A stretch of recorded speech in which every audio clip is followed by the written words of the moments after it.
Werrick Thorne had it all, the billions, the empire, and a stunning fiancée on his arm. But as he pulled into his driveway to start their happily ever after, his past didn't just haunt him, it stood at his gates. 7 months. That's how long he thought he had to bury his secrets. But seeing his ex-girlfriend holding newborn twins, babies that carry his exact icy blue eyes, wasn't the real shock. The real terror. Seeing the high-tech respirators keeping them alive. By the time this night ends, you'll realize that in this house, the babies are a weapon, the wedding is a lie, and the billionaire is the most dangerous man in the room. Stay tuned, because you won't believe who's actually pulling the strings. Welcome to our Bow-on Tales, where the secrets are deep and the endings are never what they seem. Before we dive into today's unbelievable story, I want to know who's part of our global family. Drop a comment below and tell me where you are listening from. Make sure you don't skip a single second, because the twist in the final chapter will change everything you think you know about this billionaire. So, go ahead and subscribe to the channel, hit that notification bell, and let's dive right in. The wine had already soaked through 3 layers of the Persian rug by the time I realized my hands were shaking. I pressed the sponge harder, watching the crimson spread like a slow-motion explosion across the cream fibers. The ammonia from the cleaning solution burned the back of my throat, mixing with the metallic taste of fear that had been sitting on my tongue since 3 p.m. Outside, the gravel crunched under tires, that specific pattern of expensive rubber on imported stone that meant Werrick was home early. I didn't look up. Couldn't.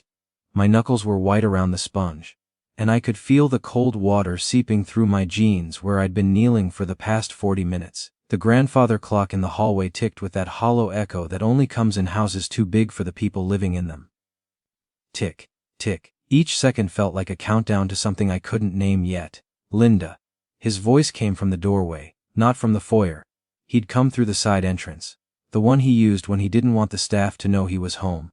I kept scrubbing, even though the stain was clearly permanent now, even though my fingers had gone numb from the cold water and the chemical burn. Linda, what are you doing? There was an accident. My voice sounded strange, like someone else was using my vocal cords. At the luncheon, Margaret knocked over her glass and, stop. I stopped, not because he told me to, but because I heard something in the way he said it. A flatness, like he was reading from a script he'd memorized but never bothered to understand. I finally looked up, and that's when I saw her. She was standing behind him, just outside the frame of the doorway. I could see her shadow first, too tall, too thin, stretching across the marble like something pulled from a nightmare. Then she stepped into the light, and I understood why Werrick's jaw was clenched so tight I could see the muscle jumping beneath his skin. She was holding a stroller. No, not just holding it. Gripping it. Her knuckles were the same shade of bone, white as mine, and there was something about the way she was breathing, shallow, controlled, like she was counting each breath, that made my stomach drop. Werrick. She said his name like it was a curse and a prayer at the same time. We need to talk. The ammonia smell was making me dizzy. Or maybe it was the way the room had suddenly gotten smaller, the walls pressing in like the whole mansion was holding its breath. I stood up slowly, feeling the pins and needles shoot through my legs where the circulation had been cut off. The wet sponge dropped from my hand, hitting the rug with a sound like a heartbeat. Werrick still hadn't moved. He was staring at her with an expression I'd never seen on his face before, not anger, not surprise. Something colder. Recognition. How did you get past security? His words were precise, surgical. You mean Marcus? She smiled, and it was the saddest smile I'd ever seen. He remembers me, from before, from when I used to live here. The clock stopped ticking. Or maybe I just stopped hearing it. My brain was trying to process the word, before, while simultaneously cataloging every detail of this woman, the way her coat hung on her frame like it was 2 sizes too big. The dark circles under her eyes that no amount of concealer could hide, the way she kept one hand on the stroller handle and the other clenched at her side. You need to leave. Werrick's voice dropped an octave. No. She said it so quietly I almost didn't hear her. Not until you look at them. Them. The word hung in the air like smoke. I watched as she slowly, deliberately, pushed the stroller forward. The wheels made a soft clicking sound against the marble. Click, click, click, matching the rhythm of my heartbeat. When she stopped, she was close enough that I could smell her perfume. Not expensive. Something cheap and floral that reminded me of hospital waiting rooms. She reached down and adjusted something in the stroller, her movements careful, practiced. Then she stepped back. Look at them, Werrick. I don't know what made me move closer. Curiosity, maybe. Or that same sick fascination that makes people slow down at car accidents. I positioned myself so I could see into the stroller without getting too close to either of them. There were 2 babies. Twins. They couldn't have been more than a few weeks old, wrapped in matching blue blankets that looked hand-knitted. One was sleeping, tiny fist curled against its cheek. The other was awake, staring up at nothing with eyes that were, oh God, the eyes were the color of glacial ice. That specific shade of blue, gray that I'd only ever seen in one other person. The same eyes that were currently staring at these babies with an expression that made my blood run cold. Werrick. My voice cracked on his name. Werrick, what? They're 7 months old. The woman's voice cut through my question like a blade. Well, almost 7 months, 6 months and 3 weeks to be exact. Born on June 17th at 34:02 a.m. During that terrible storm we had. You remember that storm, don't you, Werrick? The one that knocked out power to half the city.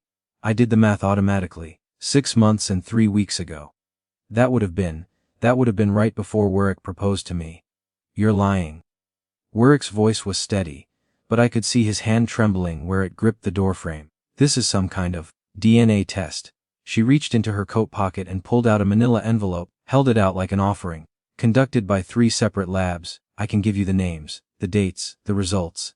But you don't need them, do you? You can see it. They have your eyes, your chin. The same cowlick at the crown of their heads that you spend 20 minutes trying to flatten every morning. Have you ever watched your entire life collapse and felt nothing? Like you were floating somewhere above your body, watching it happen to someone else? Tell me in the comments, at what point does shock become numbness? When does the betrayal cut so deep that you stop feeling it altogether? I was back on my knees, but I didn't remember kneeling. The wine stain was still there, spreading slowly, and I found myself thinking about how red wine works. How the tannins bind to the fibers, how the longer you wait, the deeper it sets. How some stains become permanent not because they're impossible to remove, but because you waited too long to try. Linda. Werrick finally looked at me, and I wished he hadn't. Linda, I can explain, can you? The woman laughed, sharp and bitter. Can you explain how you promised to marry me in September of last year? How you signed a lease on a house in Portland with both our names on it? How you— Her voice broke and she stopped, breathing hard. One of the babies started to cry. A thin, reedy sound that seemed too small for the size of the room. She bent down automatically, making soft shushing noises while she adjusted something I couldn't see. When she straightened up, her eyes were wet but her voice was steady. I didn't come here to ruin your engagement party, Werrick. I didn't come here to make a scene. I came here because— She paused, swallowed hard. Because they're sick. Both of them. And you're the only person who can help them. The ammonia smell was overwhelming now, mixing with the wine and the perfume and something else, something chemical and wrong that I realized was coming from the stroller.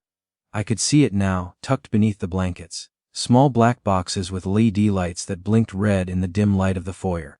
Medical equipment. What's wrong with them? The question came out of my mouth before I could stop it. She looked at me then, really looked at me, and I saw something in her expression that made my chest tight. Not anger, not jealousy, pity. They have a genetic condition. She said it slowly, like she was explaining something to a child. A mutation that affects their immune systems. Without treatment, they won't live past their first birthday. And the only treatment, the only one that's shown any success in clinical trials, is being developed by Werrick's company. In a lab that's not even supposed to exist. Werrick made a sound like he'd been punched. That's classified research, he said. You can't possibly. I worked for you, remember? She cut him off. I signed the same NDAs. I sat in the same meetings. I know exactly what you're developing in that lab, Werrick. And I know that my boys, our boys, are the perfect candidates for the trial. The wine stain had stopped spreading. It sat there on the carpet, a dark accusation that wouldn't wash away. I stared at it, my mind working through the timeline. 7 months pregnant when he proposed to me. Which meant he knew. He had to have known. You son of a bitch. The words felt good in my mouth. Clean. You knew about this. When you gave me this ring. I held up my hand, watching the diamond catch the light. When you got down on one knee in front of all those people, you knew you had 2 children. He opened his mouth, closed it, opened it again. It's complicated, he finally said. Complicated. I tasted the word, rolled it around. Complicated is choosing between 2 job offers. Complicated is deciding what color to paint the dining room. This— I gestured at the woman, at the stroller, at the entire impossible situation. This is something else entirely. The baby was still crying, and the woman was starting to look panicked. She pulled back the blanket, and I could see tubes running from the black boxes to tiny IV ports in their arms. The medical equipment beeped softly, a rhythm that didn't match anything else in the room. They need to eat. she said. And I need to change their medication. Is there somewhere? No. Werrick's voice was hard. You're not staying. I'll write you a check. Name your price. But you're not. His phone buzzed. Once, twice, 3 times in rapid succession. He pulled it out, and I watched his face go gray. What? I asked. What is it? He didn't answer. Just stared at the screen like it was showing him his own death certificate. Then very slowly, he looked up at the woman in the doorway. He asked. When did you? An hour ago. She smiled, and this time there was no sadness in it. I told you I worked for you. I know where all the bodies are buried, Werrick. Literally. He closed his eyes. The lab, he said. You broke into the lab. I didn't break in. Her voice was soft, almost gentle. I used the access code you gave me. The one you never bothered to change, and I took what I needed. What our children need. What you were never going to give them because it would mean admitting they exist. The beeping from the medical equipment was getting faster. One of the babies, I couldn't tell which, was starting to turn red, their tiny face scrunching up in distress. The woman moved quickly, efficiently, pulling out a small syringe and a vial of clear liquid. She worked while she talked, her hands steady even as her voice shook. Here's what's going to happen, she said, pushing the needle into the IV port with practiced ease. You're going to let me stay here tonight. You're going to give me access to your home medical suite. And tomorrow morning, you're going to call your head of research and tell him that the boys are enrolled in the trial. Because if you don't, she paused, finishing with the injection before looking up. If you don't, I'm going to tell everyone exactly what you're developing in that lab. The regulatory violations, the human trial data you falsified, the offshore accounts you're using to fund research that's illegal in 17 countries. All of it, and I have proof, emails, financial records, security footage. Everything. The silence that followed was absolute. Even the baby had stopped crying, satisfied by whatever she'd injected. The only sound was the soft beeping of the monitors and my own heartbeat thundering in my ears. Werrick looked at me. Then at her. Then at the babies. One night, he said finally. But we're not done talking about this. Not even close. She nodded, lifting the stroller and maneuvering it through the doorway. As she passed me, she stopped, just for a moment. I'm sorry, she whispered. I really am. For what it's worth, I didn't want this either. But they're my babies. And I would burn the whole world down to save them. She disappeared down the hallway, the click of the stroller wheels fading into the distance. Werrick stood frozen in the doorway, his phone still in his hand, his eyes fixed on something I couldn't see. I looked down at the wine stain. At my raw, chemical, burned hands. At the engagement ring that suddenly felt too heavy on my finger. In the distance I could hear water running. She'd found the nursery. The one we'd been planning to convert into a home office. The one with the crib that we'd bought as a joke, laughing about how we weren't ready for kids yet, how we had all the time in the world. The grandfather clock started ticking again. Loud, insistent, counting down to something I still couldn't name. 20. The water was running too hot. I could hear it from downstairs, that specific hiss that meant someone had cranked the faucet all the way to the left, past the safety marker. Steam would be fogging up the mirrors in the nursery bathroom by now, turning everything soft and unclear. I was standing in the kitchen, holding a wine glass I didn't remember picking up, watching my reflection fracture in the crystal. Werrick hadn't moved from the foyer. He was still standing in the exact same spot, phone gripped so tight I could see the screen protector starting to crack under his thumb. The blue light from the display made his face look corpse-like, hollowed out. Every few seconds he'd scroll, his jaw working like he was chewing glass. Are you going to say something?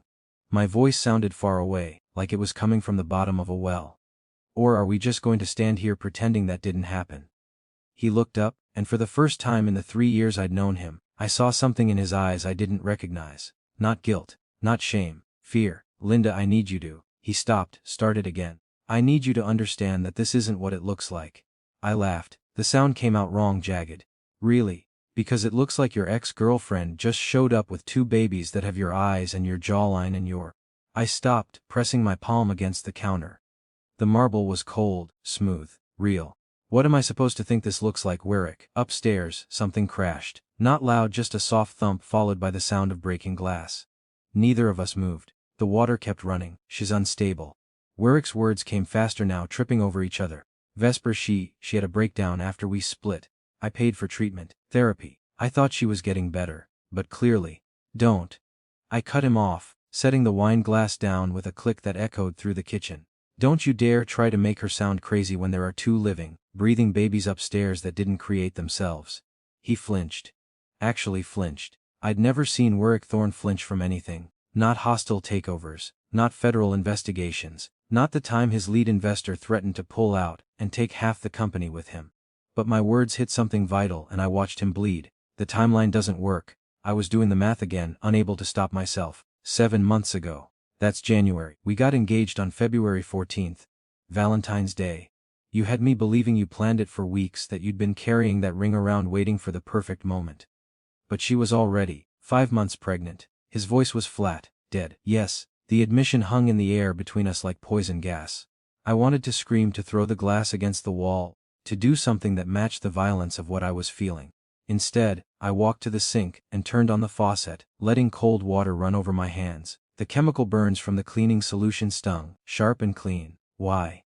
The question came out quieter than I intended. Why propose to me if you knew? He was quiet for so long I thought he wasn't going to answer. Upstairs, the water finally shut off. In the sudden silence I could hear softer sounds humming. She was humming to the babies. Some lullaby I didn't recognize, because I thought it was over. Werrick finally moved, walking to the kitchen island and bracing his hands against it like he needed the support. Vesper and we ended things in November. It was mutual, clean. We both agreed it wasn't working. I didn't know she was pregnant. She didn't tell me. You expect me to believe that? I turned off the water, dried my hands on a towel that cost more than most people's monthly rent. She was carrying your children and just never mentioned it. She didn't know. He looked up at me, and something in his expression made my stomach turn. Not until after. She found out in December, after you'd already started sleeping with me. I finished the sentence, he couldn't. After you'd already decided I was the upgrade. The better model. The one without all that messy history. His phone buzzed again. He ignored it. It wasn't like that, he said, but there was no conviction in his voice. Linda, you have to understand my life, my work. It requires a certain kind of partner. Someone who understands the pressure, the scrutiny, the performance. I felt something cold settle in my chest. That's what this is, isn't it? Our whole relationship, the gala appearances, the charity dinners, the engagement announcement in the Times. I'm not your fiancée. I'm your PR strategy. He didn't deny it. That was somehow worse than if he'd lied. The humming upstairs stopped. I heard a door open, soft footsteps in the hallway. She was moving around up there like she owned the place, and I realized with a sick jolt that she probably had once. How many nights had she slept in those rooms? How many mornings had she woken up in the bed I now considered mine? Have you ever felt like you were living in someone else's life? Like you'd walked into a house and put on clothes that didn't quite fit, played a role in a story that was already written? Tell me in the comments, when did you realize you were the replacement, not the original? I need to see the DNA test. I heard myself say the words before I'd consciously decided to speak them. The one she mentioned, I need to see it. Werrick's face went carefully blank. That's not necessary. Not necessary. I stared at him. She just showed up at your house claiming you have 2 children, and you don't think verifying that is necessary. I'm not saying I believe her. But his eyes said otherwise. I'm saying that engaging with her, is exactly what she wants. She's trying to manipulate the situation. Be bringing 2 sick babies to your door. I shook my head. That's a pretty extreme manipulation tactic, Werrick. Even for you. His phone buzzed a third time. This time he looked at it, and I watched his face cycle through 3 distinct expressions in rapid succession: shock, anger, and something that looked almost like resignation. What? I demanded. What now? He turned the phone toward me. On the screen was a security alert from his company's internal system. Red letters flashing against a black background: Olavel Forbo Scoury RNDLAB 7 Guillen Tomater Isle Story in ACTLC Logit 1847. I looked at the timestamp. An hour ago, right before she showed up. She wasn't bluffing. Werrick's voice had gone quiet, the kind of quiet that preceded explosions. She actually broke into the lab. You mean she used the access code you gave her? I repeated her words back to him, watching him flinch again. The one you never bothered to change. He was already dialing, pressing the phone to his ear with shaking hands. Marcus, I need a full inventory of Lab 7. Everything. I need to know exactly what's missing, and I need to know it 5 minutes ago. So there was a Marcus. I filed that information away. Another piece of the puzzle I was assembling in real time. Yes, I know what time it is. I don't care if you have to wake up the entire research team. He stopped, listening. The color drained from his face. How much? I couldn't hear the answer, but I could see the impact it had. Werrick sat down heavily on one of the kitchen stools, the phone still pressed to his ear, his free hand coming up to cover his mouth. That's enough for, he stopped. Christ, That's enough for a full trial run. She took enough for a full trial run. He hung up without saying goodbye, just sat there staring at nothing. I watched him. This man I'd agreed to marry, this stranger in an expensive suit who apparently had more secrets than I had questions. What's in Lab 7? I asked. What did she take? Gene therapy vectors. He said it like he was confessing to murder.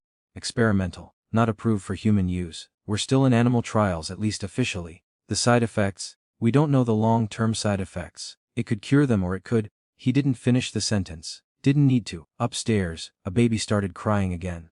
Not the thin, reedy sound from before. This was different, urgent, wrong. I heard her moving fast, her footsteps quick and hard against the floor. Then her voice sharp with panic. Werrick, I need help. We both ran. I don't remember making the decision to move, but suddenly I was taking the stairs 2 at a time, Werrick right behind me.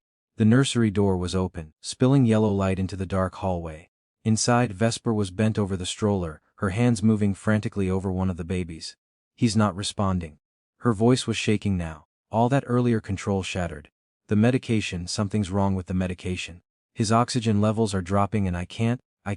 Werrick pushed past me, dropping to his knees beside the stroller. He grabbed the baby, the one who'd been awake before I realized, and I watched his hands. Those same hands that signed billion-dollar contracts and shook hands with senators, carefully, tenderly checked the tiny body for signs of distress. How long? He demanded. How long has he been like this? 2 minutes. Maybe 3. I gave him the injection just like I was supposed to, but he started seizing and, what did you give him?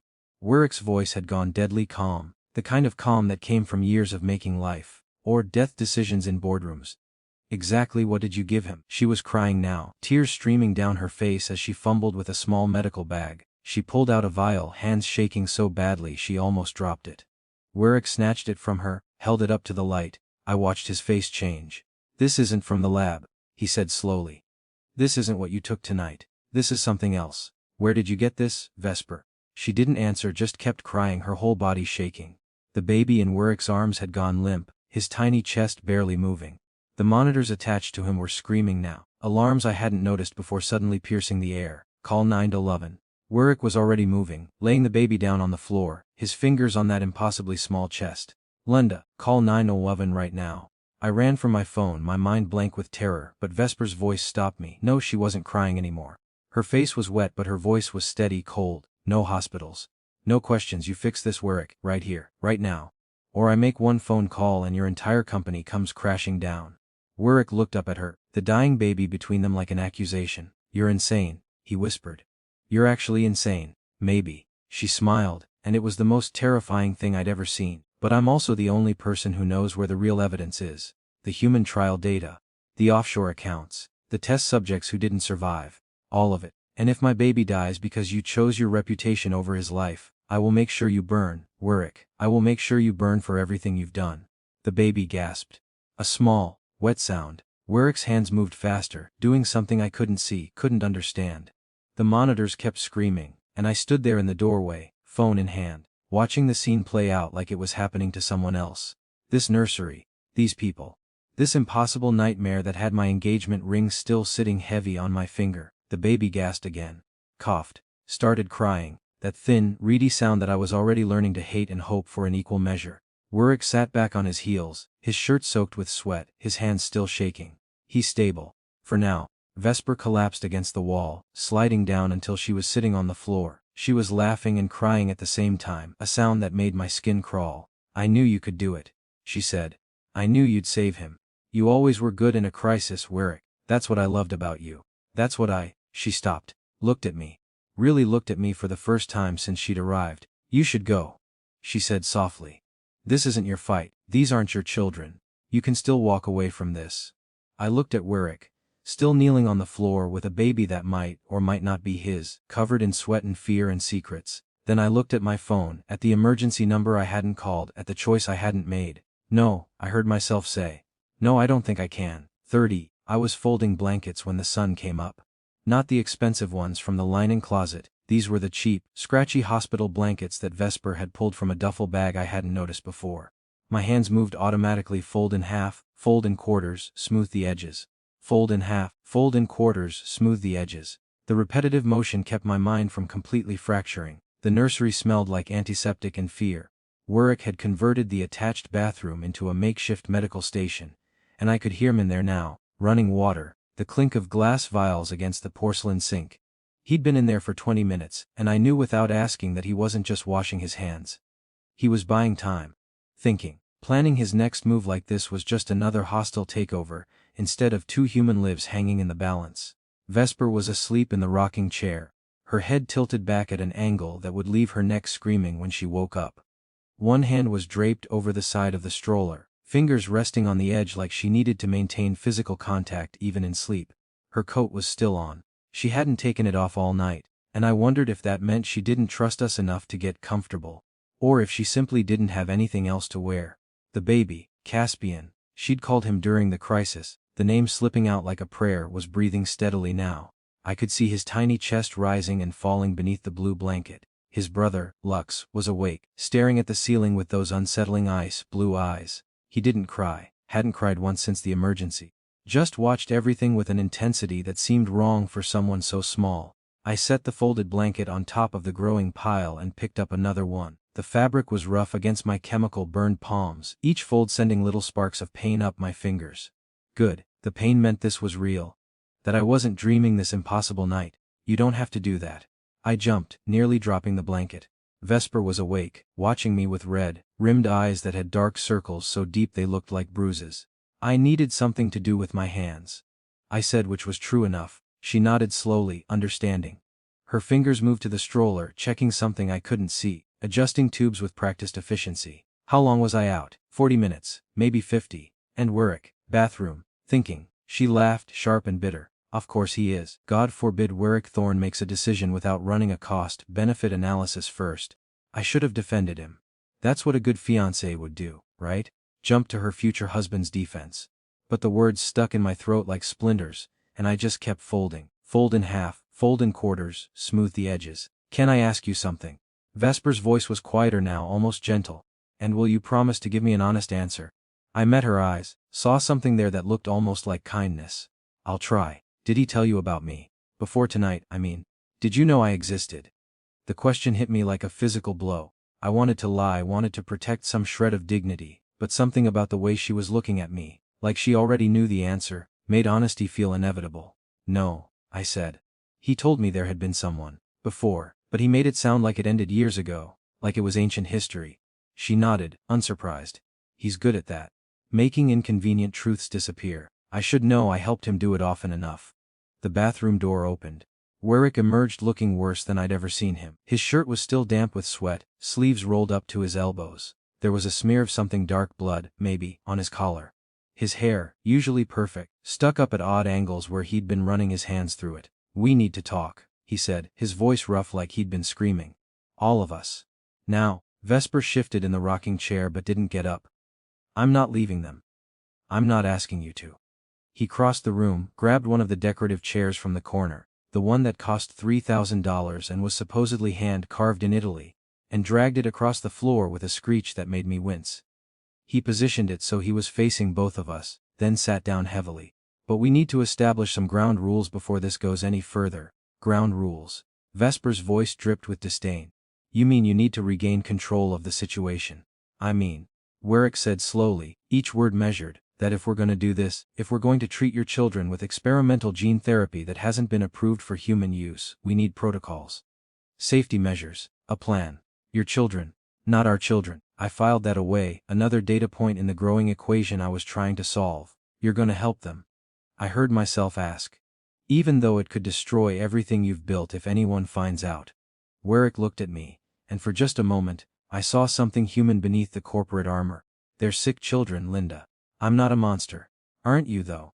Vesper leaned forward, her voice soft but cutting. You've been running unauthorized human trials for 2 years. Werrick, I've seen the files. The subjects who volunteered thinking they were getting legitimate treatment. The ones who developed complications you buried in falsified reports. The offshore accounts you used to pay off the families who asked too many questions. So forgive me if I don't buy the sudden humanitarian concern. The silence that followed was suffocating. I watched Werrick's face, waiting for the denial, the outrage, the explanation that would make this make sense. It didn't come. Those trials, he said finally, were conducted under extreme regulatory limitations that prevented us from pursuing potentially life-saving research through legitimate channels. Yes, corners were cut.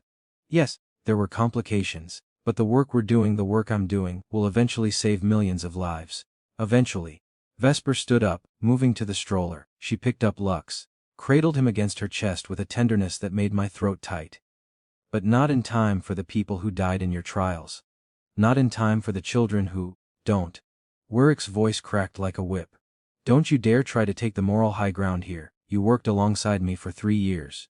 You knew exactly what we were doing. You signed off on those protocols. You helped me design the offshore payment structure. So if I'm a monster, Vesper, what does that make you? She flinched, but didn't back down. It makes me someone who woke up. Someone who realized that some prices are too high to pay, even for scientific progress. Have you ever watched two people who used to love each other tear each other apart with the truth? Tell me in the comments, at what point does honesty become a weapon? When does knowing someone's secrets give you the power to destroy them? I was still holding the blanket, my hands frozen mid-fold. The fabric had gone damp where my palms were sweating, leaving dark patches on the cheap material. So what changed? I asked, surprising myself with the steadiness of my voice. What made you wake up, Vesper? Because from where I'm standing, it looks like you only developed a conscience when it became convenient. She turned to look at me, Lux still cradled against her chest. You want to know what changed? I'll tell you. December 3rd, Portland General Hospital, 2017 a.m. I was sitting in the ER waiting room after a car accident, minor, just whiplash and bruises, and the woman next to me was crying. Her daughter had been in one of Werrick's trials. A different one, different condition, but same lab. Same falsified protocols. The girl was 14, had her whole life ahead of her. And she died because the therapy Werrick promised would save her had never been properly tested. Because he cut corners. Because he was in such a rush to be the first, to be the best, to win, that he forgot these were actual human beings and not just data points. She paused, adjusted Lux in her arms. The baby was still staring, those blue eyes fixed on something I couldn't see. And the worst part, Vesper's voice dropped to barely a whisper. The worst part was that I had signed off on that trial. I had reviewed the data. I had known the risks and I hadn't said anything because I was just as obsessed with winning as he was. So yeah, Linda, you're right. I only developed a conscience when it became convenient. When I was sitting in that hospital at 2 a.m. with a stranger's grief echoing in my ears and Werrick's children growing in my belly. The room felt too small suddenly, the walls pressing in. I set down the blanket, my hands shaking too badly to fold anymore. That's why you didn't tell him, I said. About the pregnancy. Because you knew what he'd want to do with them. He would have made them part of the research. Vesper's voice was flat, emotionless. He would have seen them as the perfect test subjects. Genetic baseline already established. Complete control over their environment. No ethical oversight board to answer to. It would have been his dream scenario. That's not true. Werrick stood up so fast the chair toppled backwards. I would never, you can't possibly think I would. Can I? Vesper shifted Lux to her other arm. Tell me honestly, Werrick. Right now.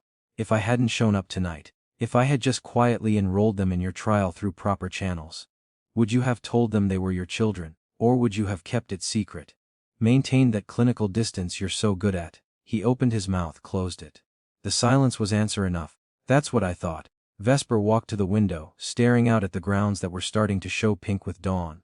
You want protocols? Fine. Here's my protocol. You treat them.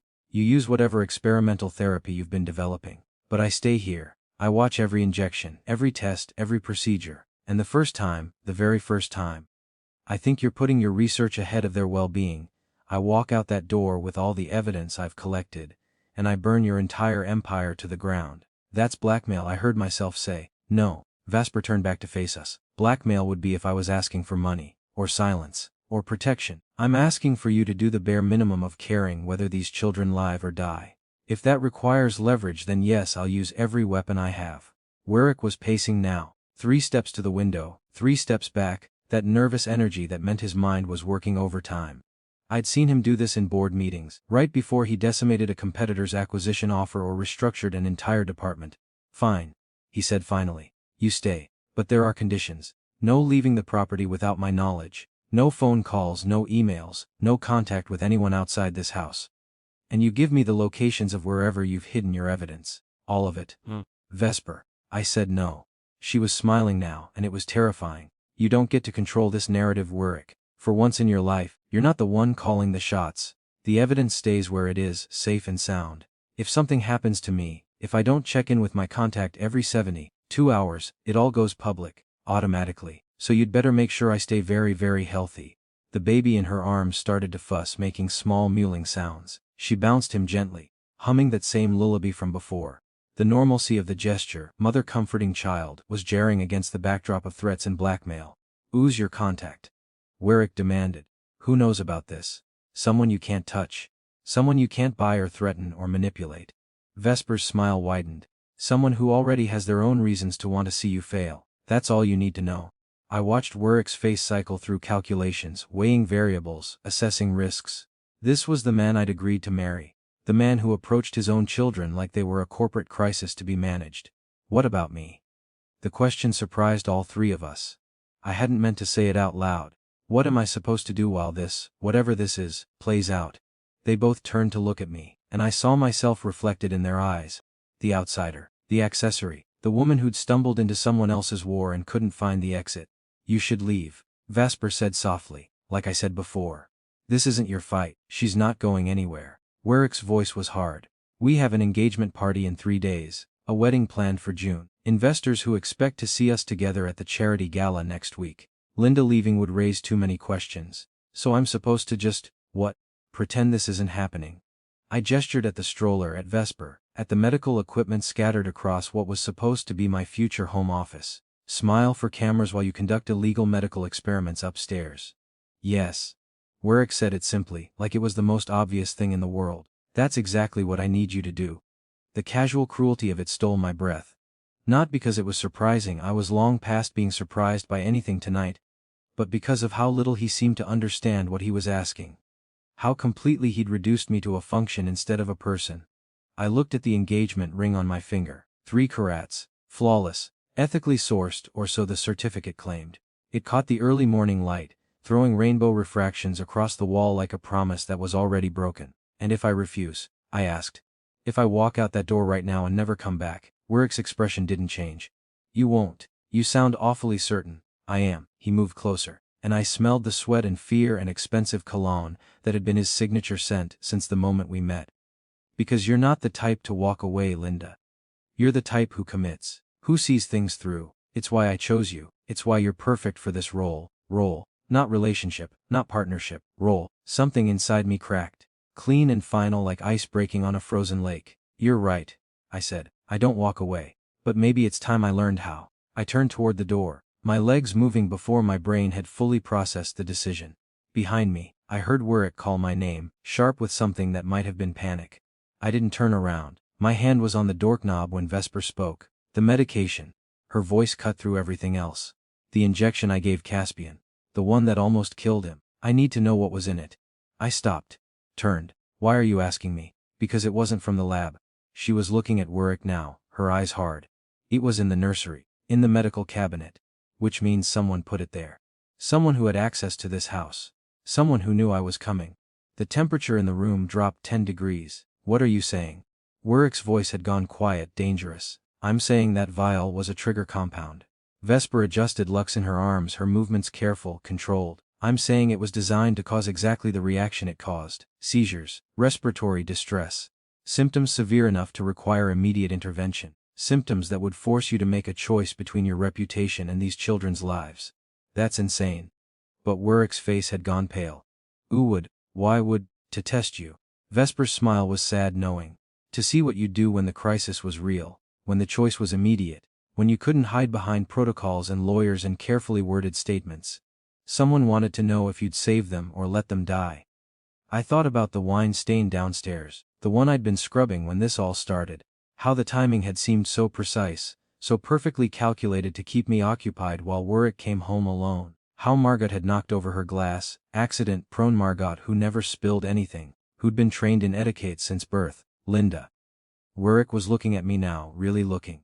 "What time did you get home from the luncheon?" 2:30, maybe 3. My mouth felt dry. "Why? And when did the accident with the wine happen?" "Right before. Maybe 10 minutes before I left." I was seeing it now, the pattern I'd missed before. Margot apologized, said she'd had too much champagne. But she'd only had 1 glass. I remember because I counted. We were driving and I was going to be her designated.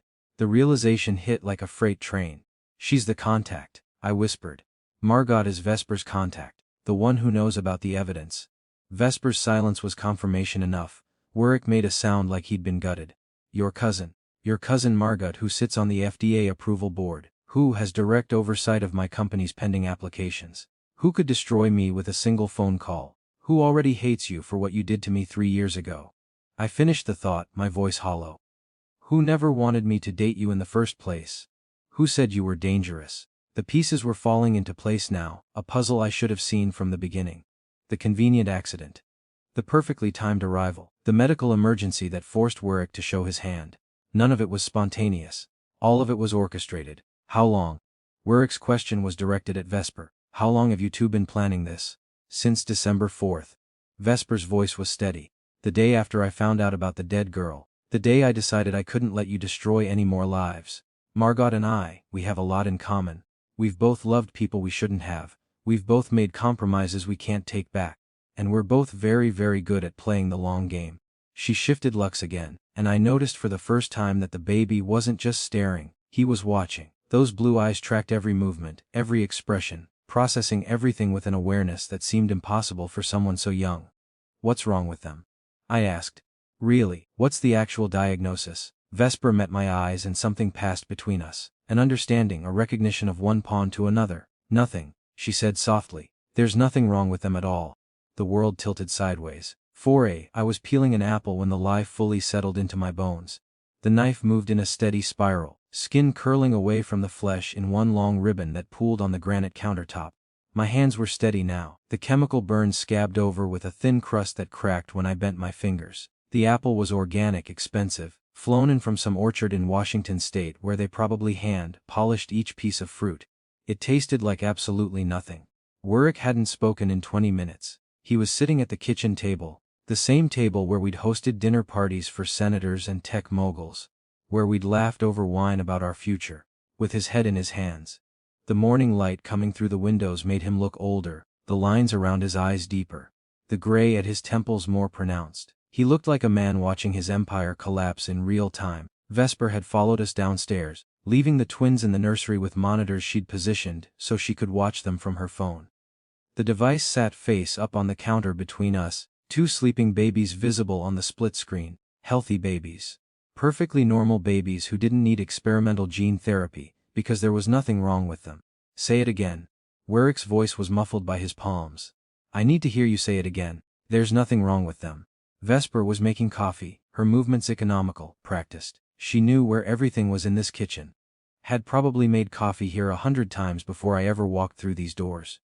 The genetic condition, the immune deficiency, all of it, fabricated. Medical records I created using access codes I still had from when I worked for you. Lab results I doctored, symptoms I invented. The apple skin broke.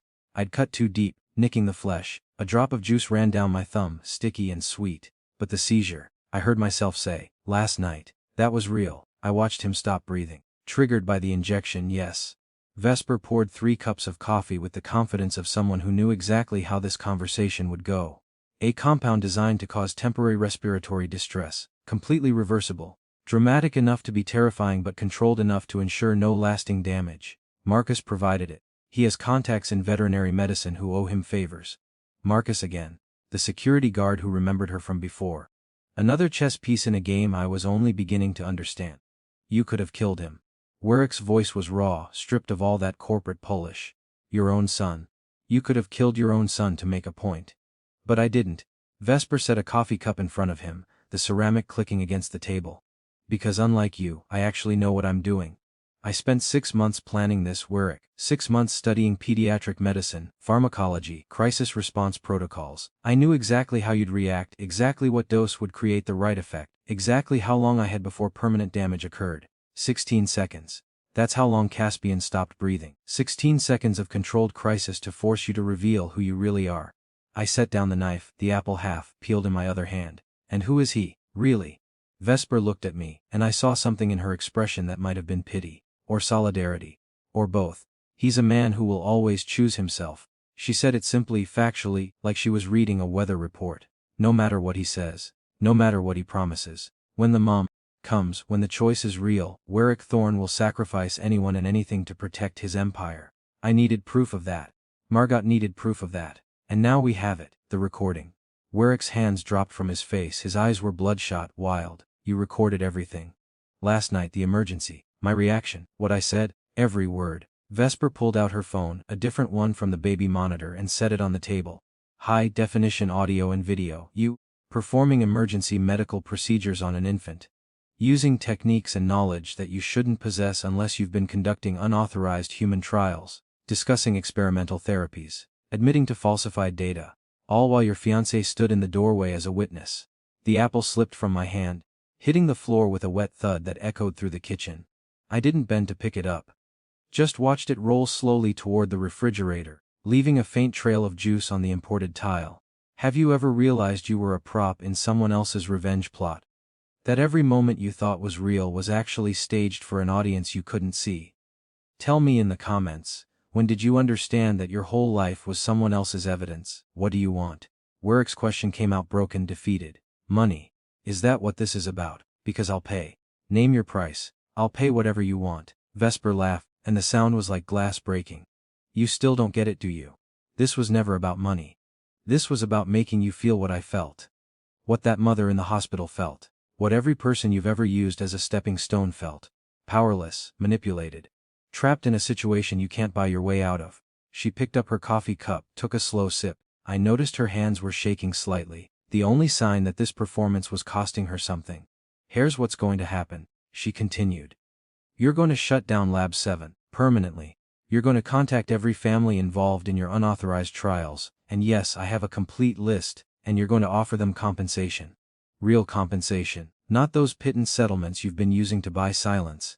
You're going to submit yourself to a federal investigation, and you're going to cooperate fully. No lawyers, no loopholes, no offshore accounts that mysteriously disappear. That will destroy the company. Werrick's voice was barely a whisper. Everything I've built, 15 years of work. Gone. Yes. Vesper's smile was cold, precise. It will. But here's the beautiful part, you get to choose how it happens. You can do it my way with some dignity intact, maybe even some redemption if you play it right. Or you can refuse, and Margot releases everything to the press. The recordings, the falsified data, the offshore payment trails, the names of the people who died in your trials. All of it. And instead of a controlled demolition you get a public execution. I was washing my hands again, scrubbing at the apple juice like it was the wine stain from yesterday. The water was too hot, turning my skin red, but I couldn't seem to stop. Scrub, rinse, repeat. The burned skin was cracking open again, tiny spots of blood mixing with the water and swirling down the drain. Linda. Werrick turned to me, and I saw desperation in his eyes that made my stomach turn. Linda, you can't let them do this. You're a witness too. If you testify that you saw coercion, that Vesper forced this situation. Don't. I shut off the water, dried my hands on a towel that immediately spotted with blood. Don't ask me to lie for you. Not after everything I've heard. Not after. I stopped, looked at Vesper. At the phone on the table with the sleeping babies. At Werrick with his empire crumbling around him. The twins. I said slowly. If there's nothing wrong with them, if this was all fabricated, then who's the father? Are they even yours? The silence that followed was different from the others. Heavier. More dangerous. They're mine.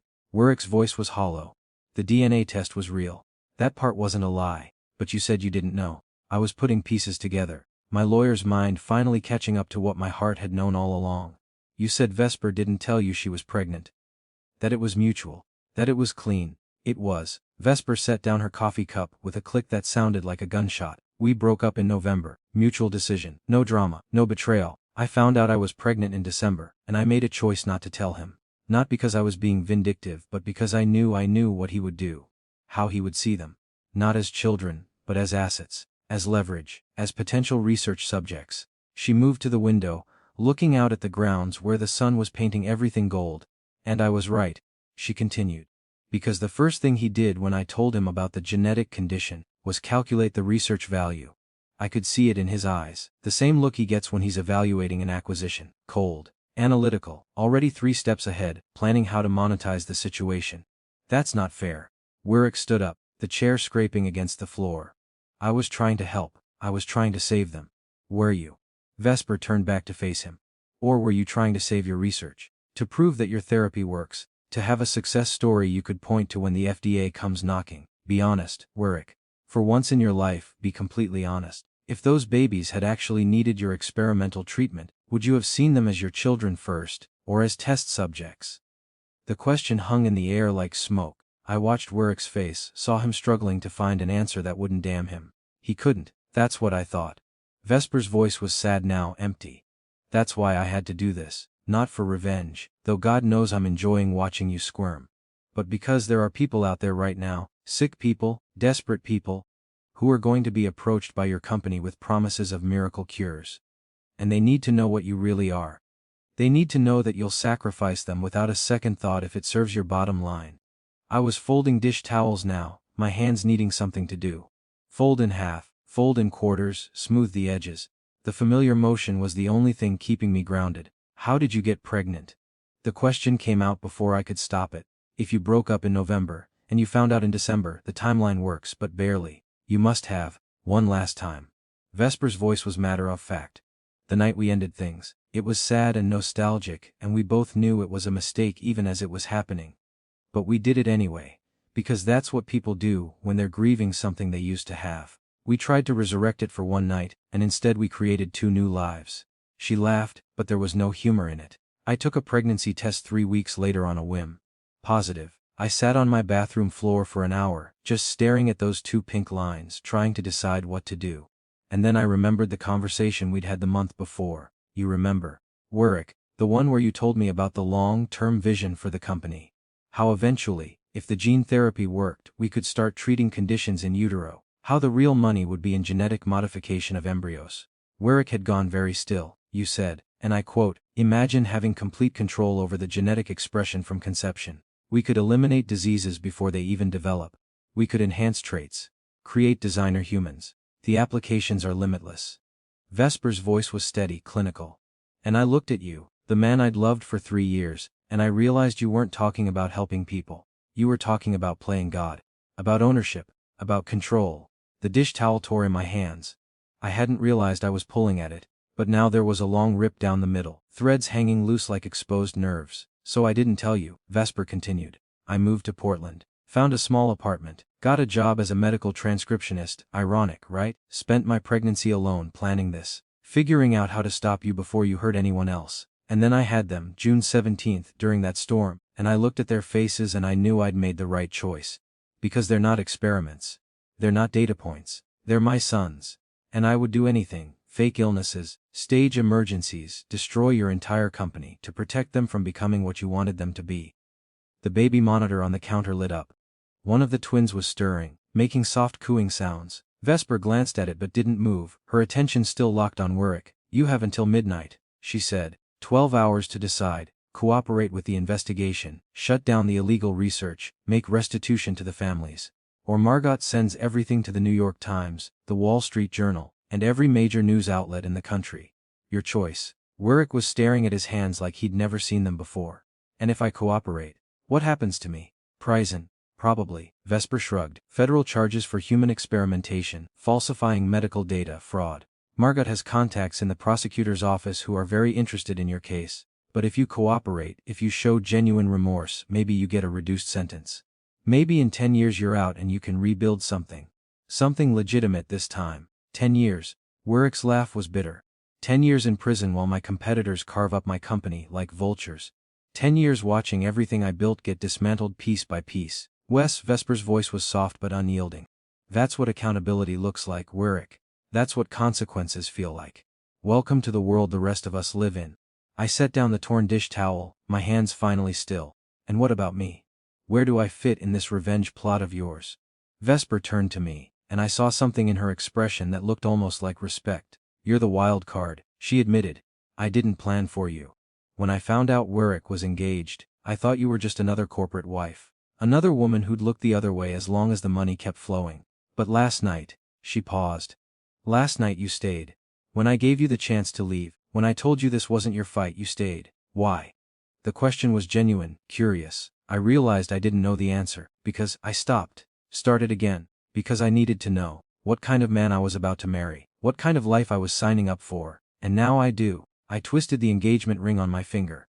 3 carats, flawless, a promise that was never real to begin with. Margot tried to warn me. I said quietly, 6 months ago when Werrick and I first got serious, She said he was dangerous, that he used people, that he'd already destroyed one woman who loved him and I'd be next. I thought she was being dramatic. Jealous maybe, because she'd never liked any of my boyfriends. But she wasn't jealous, she was trying to protect me, she was. Vesper's voice was gentle. And when I reached out to her in December, told her what I was planning, she made me promise something. That I would give you a choice. That I wouldn't force you to be complicit in something you didn't understand. That's why I told you the truth just now. About the twins, about the fabricated illness. Because you deserve to make an informed decision about what happens next. The baby monitor lit up again. Both twins were awake now, making those soft sounds that would build to crying if someone didn't respond soon. I need to feed them, Vesper said. Werrick, you have until midnight. Linda, she looked at me, and I saw years of pain and calculation and desperate love all compressed into one glance. Linda, you have a choice to make too. You can stay with him, play the loyal fiancé, maybe even convince yourself that he's not really the monster I'm making him out to be. Or you can walk away. Start over. Build a life that isn't constructed on lies and illegal research and bodies buried in offshore accounts. She picked up her phone and headed toward the stairs, leaving Werrick and me alone in the kitchen with the morning light and the terrible silence. I looked at him. Really looked at him for the first time since this nightmare started. Saw past the expensive suit and the perfect hair and the carefully constructed image. Saw the man underneath, ambitious, brilliant, ruthless. A man who would sacrifice anything for success, including me. Including his own children. Linda, his voice cracked on my name. Linda, please. You have to understand, I never meant for any of this to. Don't. I held up my hand, and he stopped. Don't tell me you never meant for this to happen. Don't insult me by pretending this was all some terrible accident. You made choices, Werrick. Every step of the way, you made choices, and now you get to live with them. I pulled off the engagement ring. It felt lighter than it should, like all the promises it represented had already evaporated, leaving just metal and stone. I set it on the counter between us, next to the coffee cups and the torn dish towel and the half-peeled apple rotting on the floor. I'm going upstairs to pack, I said. I'll be out by noon. You can tell people whatever you want, that I got cold feet, that we had a fight, that I wasn't ready for marriage. I don't care. Just leave me out of whatever happens next. I'm not testifying for you, but I'm not testifying against you either. I'm done. I turned toward the door, my legs shaky but functional. Behind me I heard Werrick make a sound, something between a sob and a laugh. You're just going to leave. His voice rose, cracking. After everything. After 3 years together. You're just gonna walk away like none of it mattered. I stopped in the doorway, one hand on the frame. Didn't turn around. You're right, I said quietly. I am going to walk away. Because that's what people do when they realize they've been living in someone else's nightmare. They wake up. And they leave. Upstairs, I could hear Vesper humming again, that same lullaby. The sound drifted down through the vents, mixing with the morning light, and the smell of coffee, and the weight of everything that had shattered in the last 12 hours. I climbed the stairs slowly, each step feeling like walking through water. My hands were bleeding again, leaving small red prints on the banister. I'd need to bandage them properly before I drove anywhere. Need to pack my clothes, my laptop, the few possessions I'd moved in over the past few months. The nursery door was open. I paused outside, watching Vesper feed one of the twins. Lux, I thought, based on the way he was watching everything with those intense blue eyes. She looked up, saw me standing there. Are you okay? She asked. The question was so absurd I almost laughed. Was I okay? My engagement was over. My fiancé was apparently a criminal. I'd spent the night as an unwitting participant in an elaborate revenge scheme.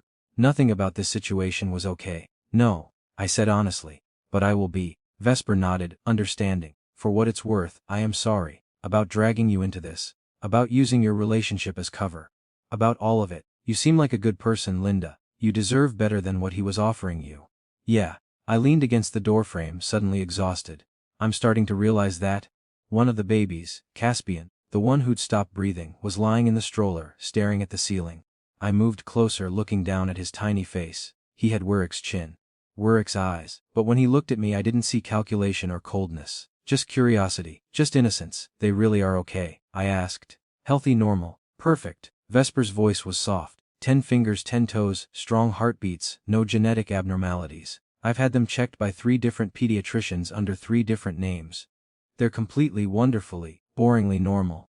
And you're really willing to risk everything, criminal charges, custody battles, all of it just to take him down. Yes. Vesper didn't hesitate. Because he's hurt enough people. And if I don't stop him now he'll hurt more. The gene therapy research he's doing, it has potential. Real potential to help people. But not like this, not with falsified data and desperate patients and protocols designed to protect the company instead of the test subjects. Someone has to make him accountable, and it turns out that someone is me. I reached down, let Caspian grip my finger with his tiny hand. The gesture was automatic, instinctive, and I felt something crack in my chest. What will you do? I asked. After, when this is all over and he's in prison and the company is dismantled, what happens to you and them? Vesper smiled, and for the first time since she'd appeared in the driveway, it looked genuine. We disappear, she said simply. New names, new city, new life. Margot has contacts who can make that happen. We'll be fine. Better than fine, actually, because we'll be free. Free. The word sounded foreign, like something from a language I used to speak but had forgotten. Caspian yawned, his tiny mouth opening wide, and released my finger. I stepped back, suddenly aware that I was intruding on something private. This wasn't my family. These weren't my children. This wasn't my revenge. I hope it works, I said. Your plan. I hope he gets exactly what he deserves. He will. Vesper's voice was certain. One way or another, he will. I left her there, humming to her sons, and walked down the hallway to the bedroom I'd shared with Werrick. The bed was still unmade from yesterday morning, a lifetime ago when my biggest concern was whether my dress for the engagement party needed altering. I pulled out my suitcase and started packing. Downstairs, I could hear Werrick on the phone, his voice tight with barely controlled panic. Making calls. Activating lawyers. Trying to find a way out of the trap Vesper had built so carefully around him. But there was no way out. I understood that now. She'd planned for every contingency, every escape route, every possible counter-move. This wasn't revenge. This was surgery. Precise. Methodical. Necessary. And I was just collateral damage. I zipped up the suitcase and took one last look around the room. At the life I'd almost had. The future I'd almost believed in. Then I walked out, closing the door behind me with a soft click that sounded like an ending. Fuffy. I was sorting through mail when I found the envelope. Not my mail, Werrick's mail. The stack that accumulated on the console table in the foyer, because he was too important to deal with mundane things like bills and subscriptions. My hands moved methodically, separating junk from important, personal from business, while my suitcase sat by the front door like a period at the end of a sentence I hadn't finished writing. The envelope was cream, colored, heavy stock, the kind of paper that cost more per sheet than most people's hourly wage. No return address. Just Werrick's name written in fountain pen. The ink a deep burgundy that looked almost like dried blood. I turned it over in my hands, feeling the weight of it, the subtle texture of the fibers.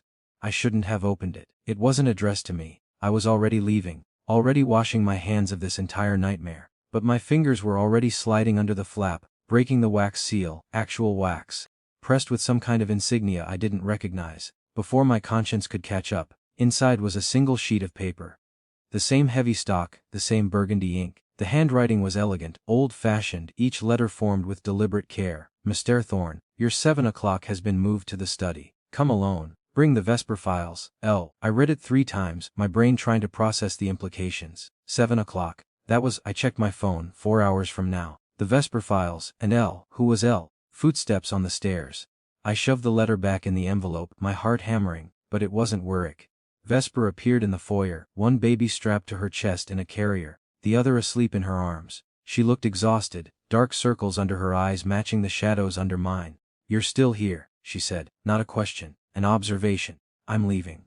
I gestured to the suitcase. I was just sorting the mail. Habit. She nodded, understanding. I used to do that too. Sort his mail, balance his checkbook, schedule his appointments. Amazing how quickly you can become someone's personal assistant when you think you're their partner. The bitterness in her voice was familiar. I'd heard it in my own head over the past 12 hours, that slow realization that I'd been performing a role, instead of living a relationship. Can I ask you something? I held up the envelope. Do you know who L is? Vesper's expression changed. Shuddered. Careful. Where did you find that? In today's mail. It's addressed to Werrick. Something about a meeting at 7, in the study. I watched her face, trying to read the micro-expressions. You know who sent it, don't you? She adjusted the baby in her arms, buying time. The one in the carrier. Lux was awake now, those blue eyes fixed on me with that unnerving intensity. Linda. Vesper's voice was quiet. You should leave, right now, before 7 o'clock. Before. She stopped, seemed to reconsider. Just trust me. Take your suitcase and go. Why? What happens at 7? Nothing good. She moved toward the door, reaching for the handle. And nothing you want to be involved in. This is the part where it gets dangerous, where the leverage turns into something else. Where? The study door opened. We both froze. Werrick emerged looking worse than before, if that was possible. His shirt was untucked, tie loosened, hair standing up in peaks where he'd been running his hands through it. He was holding a thick manila folder, the kind with metal clasps and security tape across the edges. When he saw us standing there, he stopped. "The meeting," he said, his voice hoarse. "You know about the meeting. I found the letter." I held up the envelope. "Who is L, Werrick? What's happening at 7? He laughed, sharp and bitter. "You want to know? Fine, L is Linda. Your cousin Linda. Different Linda. My lawyer. The one who specializes in making problems disappear." My stomach dropped. "You hired a fixer." "I hired the best criminal defense attorney in the state." Werrick moved toward us, and I could smell the scotch on his breath. He'd been drinking. Day drinking, which I'd never seen him do. "Because unlike you two, I'm not ready to roll over and accept defeat. I have options, resources, and I'm going to use every single one of them to fight this." Vesper shifted the baby to her other arm. "Linda Torrance, I should have known. She got you out of that securities fraud investigation 3 years ago. The one where 6 people went to prison but somehow you walked away clean. She's very good at her job." Werrick's smile was ugly. "And she's very interested in your evidence, Vesper. Particularly the chain of custody, how you obtained it, whether it would be admissible in court, whether you might have committed a few felonies yourself in the process of gathering it." The temperature in the foyer dropped. I watched Vesper's expression harden, saw her mentally calculating, adjusting her strategy. Have you ever watched 2 predators circle each other, both waiting for the other to blink? Tell me in the comments, at what point does self-defense become mutual destruction? When does protecting yourself require destroying someone else? "You're bluffing," Vesper said, but there was uncertainty in her voice now. Margot has copies of illegally obtained medical records, surveillance footage you gathered through coercion, and financial documents you accessed using stolen credentials." Werrick was moving closer, emboldened by her hesitation. "All of which would be inadmissible in court, all of which make her an accessory to multiple felonies. Linda, my Linda, the lawyer, has already filed preliminary motions to have everything you've gathered suppressed. By the time this goes to trial, if it goes to trial, you'll have nothing but your word against mine. And I think we both know whose word carries more weight." I was gripping the envelope so hard it crumpled in my hands. "You're going to threaten her. Your own children's mother. The woman who fabricated a medical emergency, broke into my research facility, and is attempting to blackmail me into destroying my company." Werrick cut me off. "Yes, Linda. I'm going to threaten her. I'm going to do whatever it takes to protect what I've built. Just like she's willing to do whatever it takes to tear it down." The baby in Vesper's arms started fussing. She bounced him automatically, her movements mechanical, but her eyes never left Werrick's face. "You think you can intimidate me?" Her voice was steady despite the fear I could see creeping into her expression. "You think I didn't plan for this, that I didn't anticipate you'd hire the best lawyers money can buy and try to bury me in legal motions? I think," Werrick said slowly, "that you're desperate. I think you made a lot of bold claims last night when you thought you had the upper hand. But now, in the cold light of day, you're realizing that bringing me down means destroying yourself in the process. Margot too. And you're not willing to do that. Not when you have 2 children depending on you." He was right. I could see it in the way Vesper's shoulders had tensed, the way her breathing had gone shallow. She'd planned this revenge fantasy thinking Werrick would crumble under pressure, would choose his reputation over everything else. But she'd underestimated him. Or maybe she'd overestimated herself. "So here's my counter offer," Werrick continued. "You take the twins and disappear. New city, new identity, whatever you need. I'll provide financial support, generous financial support, in exchange for your complete silence. The evidence you've gathered gets destroyed. Margot signs an NDA. And we all walk away from this mess with our lives intact. That's it." Vesper's laugh was hollow. "You pay me off and everything goes back to normal. The families of the people who died in your trials just what? Never get justice. They got settlements." Werrick's voice was cold. "Generous settlements. More than they would have gotten through litigation. And in exchange for those settlements, they signed releases, legal documents that prevent them from pursuing further action. So yes, Vesper. That's it, that's how the world actually works." I was washing my hands again without realizing I'd moved to the powder room off the foyer. The water was cold this time, shocking against my skin. In the mirror, I looked like a stranger, pale, hollow-eyed, aged 10 years overnight. I could hear them arguing through the door, voices rising and falling like waves. "You don't get to buy your way out of this one," Vesper was saying. "Not this time." "Not when?" "When what?" Werrick interrupted. "When you've already lost. Face it, Vesper. You played your hand. You showed me everything you have, and now I know exactly how to dismantle it. Linda, the lawyer Linda, is very good at finding weaknesses in evidence chains, very good at making witnesses seem unreliable, very good at turning cases that look airtight into reasonable doubt. I dried my hands on a monogrammed towel WT in elaborate script and walked back out. They were standing closer now, almost nose to nose, the baby between them like a shield. What about the recording? I asked. From last night. Werrick admitting to unauthorized trials, discussing experimental therapies. You said it was high-definition audio and video. Werrick turned to me, and I saw calculation in his eyes. Obtained through deception. Inadmissible, and even if it weren't, what does it actually prove? That I have medical knowledge.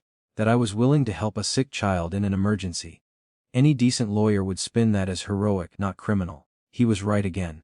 I could see the narrative already forming. Desperate mother creates fake emergency. Concerned father, figure steps in to help, later regrets his kindness when she tries to extort him. It was elegant in its simplicity. Believable. The kind of story that would play well in court. Vesper must have realized it too, because her face had gone pale. You son of a bitch. Maybe. Werrick shrugged. But I'm a son of a bitch with resources, with lawyers, with the ability to drag this out for years while you burn through whatever savings you have trying to fight me. Is that really what you want? Years of litigation. Your son's growing up in the shadow of a legal battle that might not even succeed. The baby in the carrier started crying now, a thin wail that echoed through the foyer. Vesper tried to comfort him while still holding his brother, juggling both children while her carefully constructed revenge plot crumbled around her. I found myself moving without thinking, reaching for the crying baby. Here, let me. Vesper hesitated, then nodded. I unclipped Lux from the carrier and lifted him out, his tiny body warm and solid against my chest. The crying stopped almost immediately, replaced by soft snuffling sounds as he settled against me. You have a choice to make, Werrick said to Vesper, his voice quieter now, almost gentle. Fight me and lose everything, or take the deal and give your sons a chance at a normal life. No courtrooms, no media circus. No. His phone rang. The sound cut through the tension like a knife. He pulled it out, glanced at the screen, and his expression changed. Fear. Real, genuine fear. Who is it? Vesper asked. Werrick didn't answer, just stared at the phone like it was a live grenade. It rang again. On the fourth ring he answered, his hand shaking slightly as he pressed it to his ear. Yes, his voice was barely audible. Yes, I understand. When? A pause. That's impossible. I need more time. I need another pause, longer this time. I see. Yes, I'll be there. He hung up. The phone slipped from his fingers, clattering to the marble floor. Neither of us moved to pick it up. Werrick. I shifted Lux in my arms. What's wrong? The FDA. His voice was hollow. They're starting a surprise inspection of Lab 7. Tomorrow morning. 9 a.m. The silence that followed was absolute. Even the babies had gone quiet, like they understood the gravity of what he'd just said. How? Werrick was staring at Vesper now. How did you? Margaret doesn't have that kind of pull. The FDA doesn't just. I didn't. Vesper's voice was sharp. This wasn't me. This wasn't part of the plan. Margot and I were going to give you the choice, the deadline at midnight, but we weren't going to trigger an investigation without. She stopped. We all realized it at the same time. Someone else knows. I said slowly. Someone else has been watching, waiting, and they just made their move. The study door, which had been closed since Werrick emerged, swung open. We all turned. A woman stood in the doorway. Late 50s, silver hair pulled back in a severe bun, wearing a charcoal suit that probably cost more than my car. She was holding a leather briefcase in one hand and a glass of what looked like Werrick's expensive scotch in the other. Linda Torrance. She introduced herself, her voice crisp and professional. Werrick's attorney. And you must be the infamous Vesper. She took a sip of the scotch, her eyes moving from Vesper to me to the babies in our arms. I have good news and bad news. She continued. The good news is that I can probably get most of Vesper's evidence suppressed. The bad news is that it won't matter, because the FDA doesn't need her evidence. They have their own. And it's much, much worse than anything she's gathered. Werrick made a sound like he'd been gut punched. That's impossible. We've been careful. All the trials are documented as animal studies, all the funding is routed through offshore accounts that the IRS has been tracking for the past 18 months. Linda Torrance set down her briefcase, opened it with practiced efficiency. She pulled out a thick folder and tossed it onto the console table. They've been building a case, Werrick. A real case. Federal prosecutors, Financial Crimes Division, the works, and someone with intimate knowledge of your operations, has been feeding them information. She pulled out another folder. This one had photographs, paper, clipped to the front. I could see them from where I was standing, surveillance photos of Werrick entering Lab 7 at odd hours, financial spreadsheets with highlighted sections, what looked like email printouts. The FDA inspection tomorrow is just the beginning, Linda continued. It's a coordinated effort. FDA, IRS, Department of Justice. They're going to tear apart every aspect of your company, every trial, every account, every offshore entity, and they already have enough to file charges. The inspection is just them gathering the final physical evidence. Vesper was shaking her head. I don't understand. If you're his lawyer, why are you telling us this? Why? Because I'm also a realist. Linda Torrance finished her scotch and set the glass down with a sharp click. And the reality is that Werrick is going to prison. The only question is for how long, and whether he takes anyone else down with him. She turned to me, and I felt her gaze like a physical weight. That includes you, Miss Chen. You've been living here for 6 months, joint bank accounts, your name on several property deeds. The prosecutors will argue you knew about the illegal research, that you benefited from it, that you were complicit. The baby in my arms suddenly felt heavier. I didn't know. I'm just the fiancé. I don't know anything about his work. Doesn't matter. Linda's smile was sympathetic but cold. Prosecutors don't care about truth. They care about convictions, and you make a very convenient co-conspirator. Young, beautiful, presumably smart enough to have asked questions about where all that money was coming from. They'll paint you as either complicit or willfully blind. Either way, you're looking at charges. My legs went weak. I sat down heavily on the console table, still clutching Lux. That's insane. I'm leaving. I was already leaving. My suitcase is right there. I see it. Linda glanced at the suitcase, then back at me. Looks like you're fleeing, running before the charges are filed. That plays even worse. Makes you look guilty. Vesper was staring at Linda Torrance with something like awe. You're not here to help him. You're here to save yourself. You've been part of this from the beginning, haven't you? You set up the offshore accounts.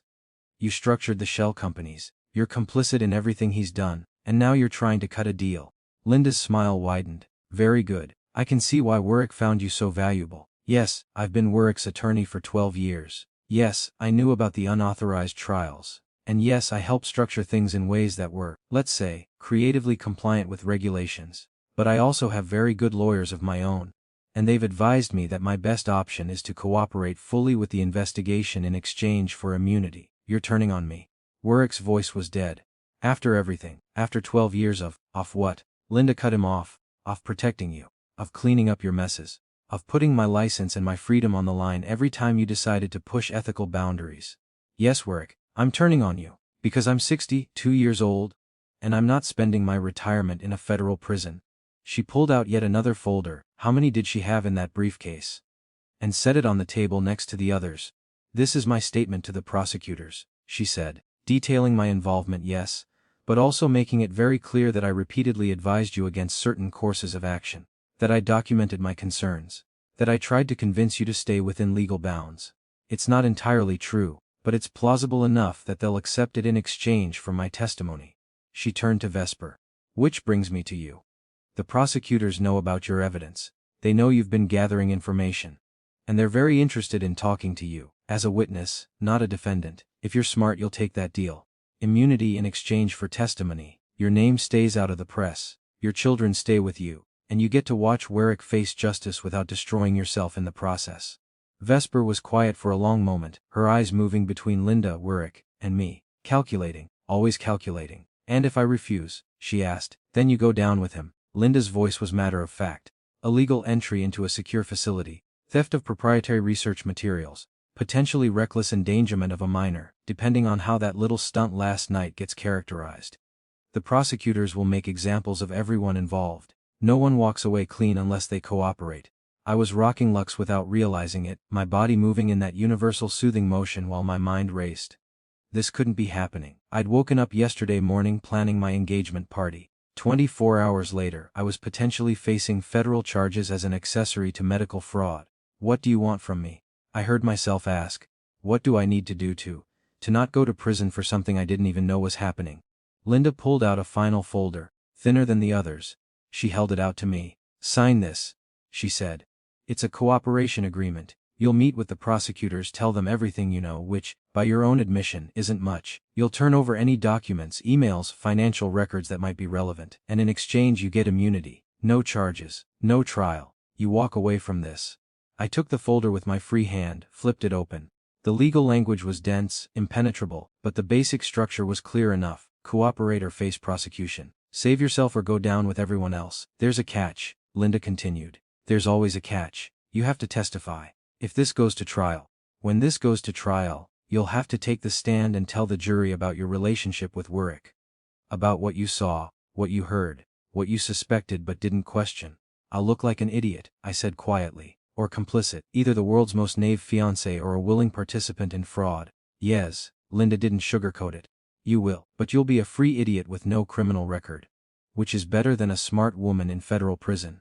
Werrick finally moved, stumbling toward his attorney like a drowning man reaching for a life preserver. Linda, please. We can fight this. We can. There has to be a way to. There isn't. She said it gently, almost kindly. It's over, Werrick. It was over the moment you decided that rules didn't apply to you. That your vision was more important than ethics. That the ends justified the means. I tried to tell you years ago. When this started. I told you this would end badly. You didn't listen. She closed her briefcase with a decisive snap. I have a meeting with the prosecutors at 9 p.m. That gives you, she checked her watch, 2 hours to decide who you want to be when this is over. The man who takes responsibility for his actions, or the man who drags everyone down with him. Choose wisely. She walked out, her heels clicking against the marble with the finality of a judge's gavel. The four of us, Werrick, Vesper, me and the babies, stood frozen in the foyer like survivors of a bomb blast, shell-shocked and bleeding. What do we do? Vesper's voice was small, scared. All the confidence from earlier had evaporated. What the hell do we do now? I looked down at Lux in my arms. He was staring at me with those blue eyes, so calm despite the chaos around him. His tiny hand had found my finger and was gripping it with surprising strength. We survive, I said. However we can. We sign the deals, we tell the truth, and we survive. The truth. Werrick laughed, bitter and broken. The truth is going to destroy everything. No. I met his eyes. You destroyed everything. The truth is just making it visible. I handed Lux back to Vesper, then picked up the cooperation agreement Linda had left. The pen clipped to the folder was expensive, heavy, the kind of pen meant for signing important documents, life-changing documents. I signed my name at the bottom. The ink was permanent, indelible. No going back, your turn. I said to Vesper, holding out the pen. She looked at it like it was a snake. If I testify against him, he'll use it in the custody battle. He'll say I'm an unfit mother. That I put revenge ahead of my children's well-being. He's going to prison, I said flatly. There won't be a custody battle. There'll just be you, raising your sons alone, trying to build a life out of the wreckage. Sign the deal. Protect them. That's all that matters now. She took the pen. Her hand shook as she signed her name on her own cooperation agreement. The one Linda had left for her in a separate folder I hadn't noticed before. We both turned to look at Werrick. He was standing by the window, staring out at the grounds he'd spent millions of dollars landscaping. His empire. His legacy all about to come crashing down. I built something, he said quietly. I wasn't perfect. It wasn't always ethical. But it was mine. And it was going to change the world. The gene therapy, it works. It actually works. In 10 years, maybe 20, it could save millions of lives. But now, his voice broke. Now it'll be buried, discredited, associated with scandal and fraud. All that potential, gone. Neither of us answered. There was nothing to say. He'd made his choices. Now he got to live with the consequences. The grandfather clock in the hallway struck 7. Somewhere in the house, a door opened and closed. More footsteps. That'll be the lawyer Linda, Vesper said. The meeting, 7 o'clock. But it wasn't Linda Torrance who appeared in the foyer. It was Margot, my cousin Margot. Perfectly put together as always, wearing a navy suit and carrying a briefcase that matched Linda's almost exactly. Behind her were two other people, a man in his 30s with the look of a federal agent, and a woman with gray, streaked hair and an FDA badge clipped to her belt. Hello Linda, Margot said to me, her voice professional, almost cold. I'm sorry it had to be like this. I really did try to warn you. She turned to Werrick Thorne. I'm here with Special Agent Morrison from the Department of Justice and Inspector Chen from the FDA. They have some questions about your research facility, and I have a warrant for your immediate cooperation.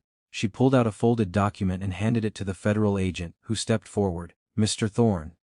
The agent said, his voice carrying the weight of government authority. You have the right to remain silent. The words faded into background noise as I watched Werrick's face go through the 5 stages of grief in rapid succession. Denial, anger, bargaining, depression, and finally, inevitably, acceptance. This was really happening. All of it. I felt Vesper's hand on my arm. You should go, she whispered. Before they start asking you questions too, before you get pulled deeper into this. Just go. She was right. My suitcase was still by the door. My car was in the driveway. The cooperation agreement was signed. I had done everything required of me. I could leave. I should leave. But as I watched federal agents read Werrick his rights in the foyer of the mansion we were supposed to share, as I saw my cousin Margot directing the FDA inspector toward the study where files would be seized, as I heard Vesper's babies start to cry in unison like they could sense the fear in the air, I realized I couldn't move. My feet were rooted to the marble floor, my body refusing to obey the simple command to walk away. Because leaving meant accepting that this had all been real. That I'd spent 3 years building a life with a man I'd never actually known. That I'd been so focused on the fairy tale that I'd missed every red flag, every warning sign, every moment when I could have asked questions but chose comfortable ignorance instead. The federal agent was putting handcuffs on Werrick now. Actual handcuffs, silver metal catching the chandelier light as they clicked into place. Is that necessary? I heard myself ask. He's not, he's cooperating. You don't need to. Standard procedure, ma'am. The agent's voice was polite but firm. Mr. Thorne is being taken into custody pending arraignment. He'll have a chance to post bail tomorrow. Tomorrow. Just another word for a future that had already been written, a script I'd never had a chance to read. I picked up my suitcase. This time, my feet moved. I walked past Werrick without looking at him, past Margot who tried to catch my eye, past the federal agents and the FDA inspector, and all the official representatives of consequences finally arriving.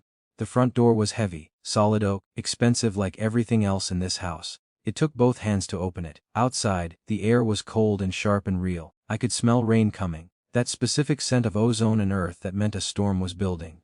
My car was where I'd left it, unchanged, patient.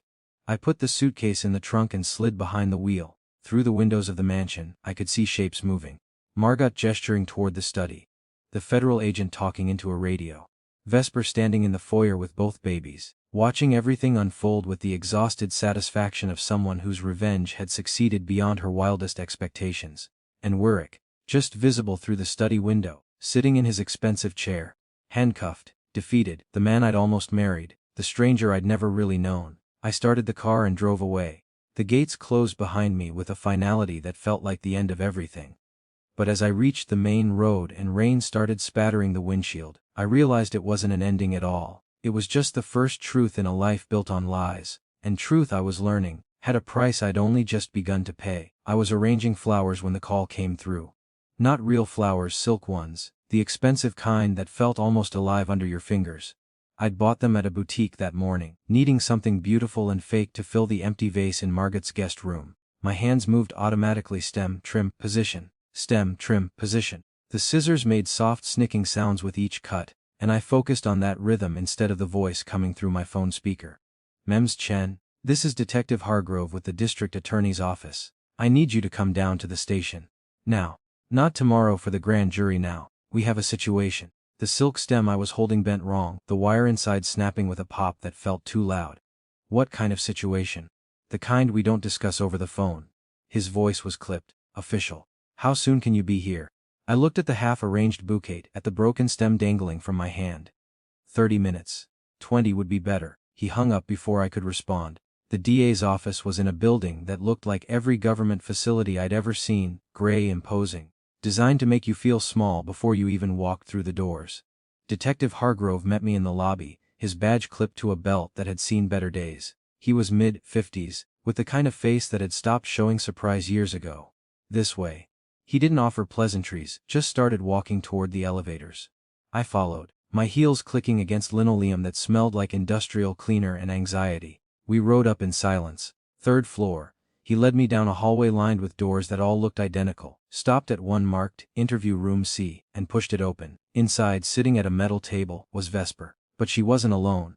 Across from her sat a woman I didn't recognize at first, 40s, dark hair pulled back severely, wearing a suit that screamed federal prosecutor. And next to Vesper, close enough that their shoulders were nearly touching, sat Linda Torrance, Werrick's lawyer.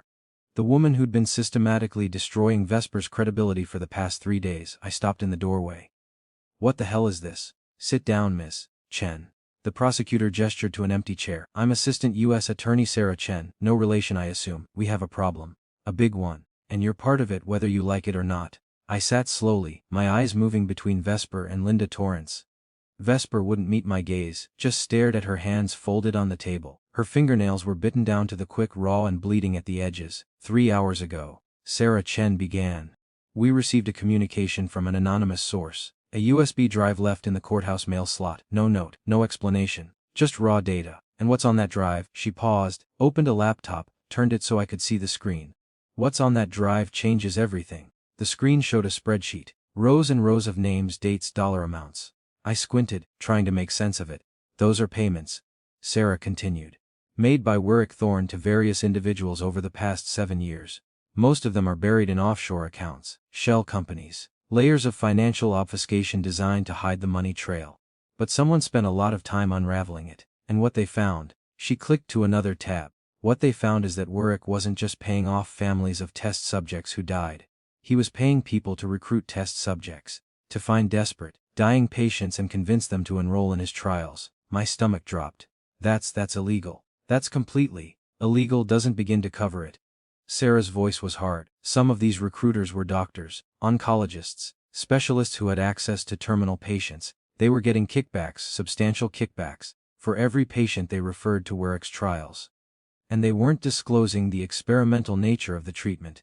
They were telling patients this was their last hope, their only chance. She clicked to another tab. This one showed photographs, medical records, death certificates. 47 people, Sarah said quietly. 47 patients who enrolled in Werrick Thorne's unauthorized trials over the past 7 years. 19 of them died. Not all from the treatment, some of them were terminal anyway, but at least 8 deaths can be directly attributed to complications from the gene therapy. 8 people who might have lived longer, died better, if they'd been told the truth about what they were signing up for.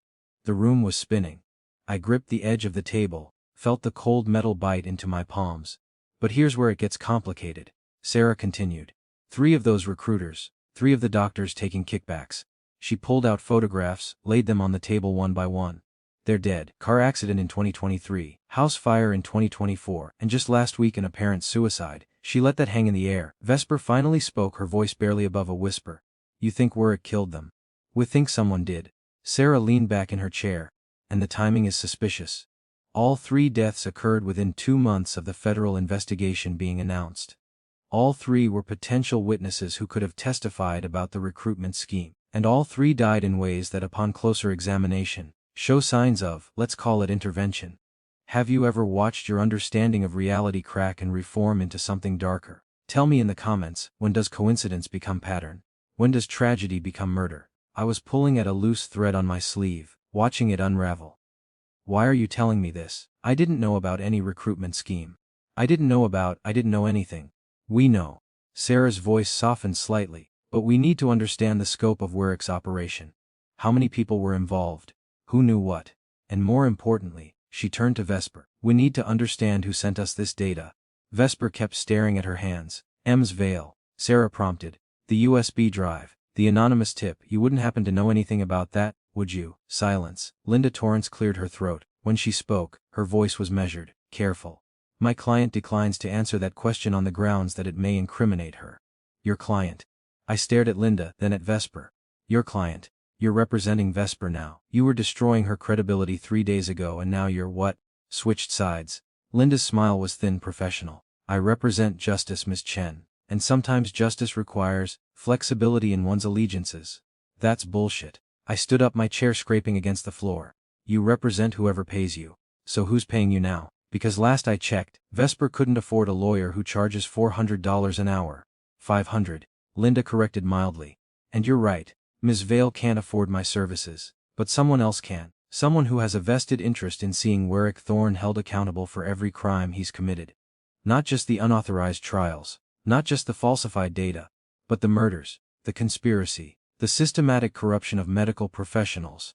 She pulled out a folder, set it on the table. Someone who's been watching Werrick for years, gathering evidence, waiting for the right moment to strike, and who realized that Ms. Vale's revenge plot, while emotionally satisfying, wasn't going to accomplish the real goal, complete and total destruction of Werrick Thorne's empire. I sat back down slowly. Who? Linda opened the folder. Inside was a photograph I recognized immediately. The woman from the hospital waiting room, the one Vesper had mentioned. The mother whose daughter died in one of Werrick's trials. Her name is Margaret Ashford. Linda said.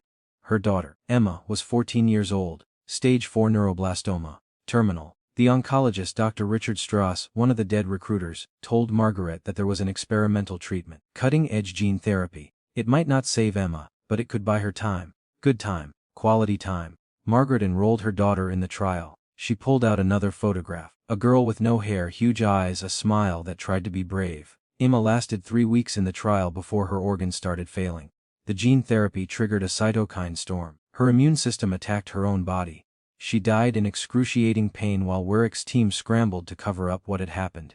They falsified her death certificate, listed cause of death as cancer-related complications, paid Margaret $200,000 in exchange for her silence, and a signed release absolving the trial of any responsibility. Linda's voice had gone cold, clinical. Margaret took the money, used it to bury her daughter and pay off her medical debts, and then she spent the next 4 years learning everything she could about Werrick Thorne.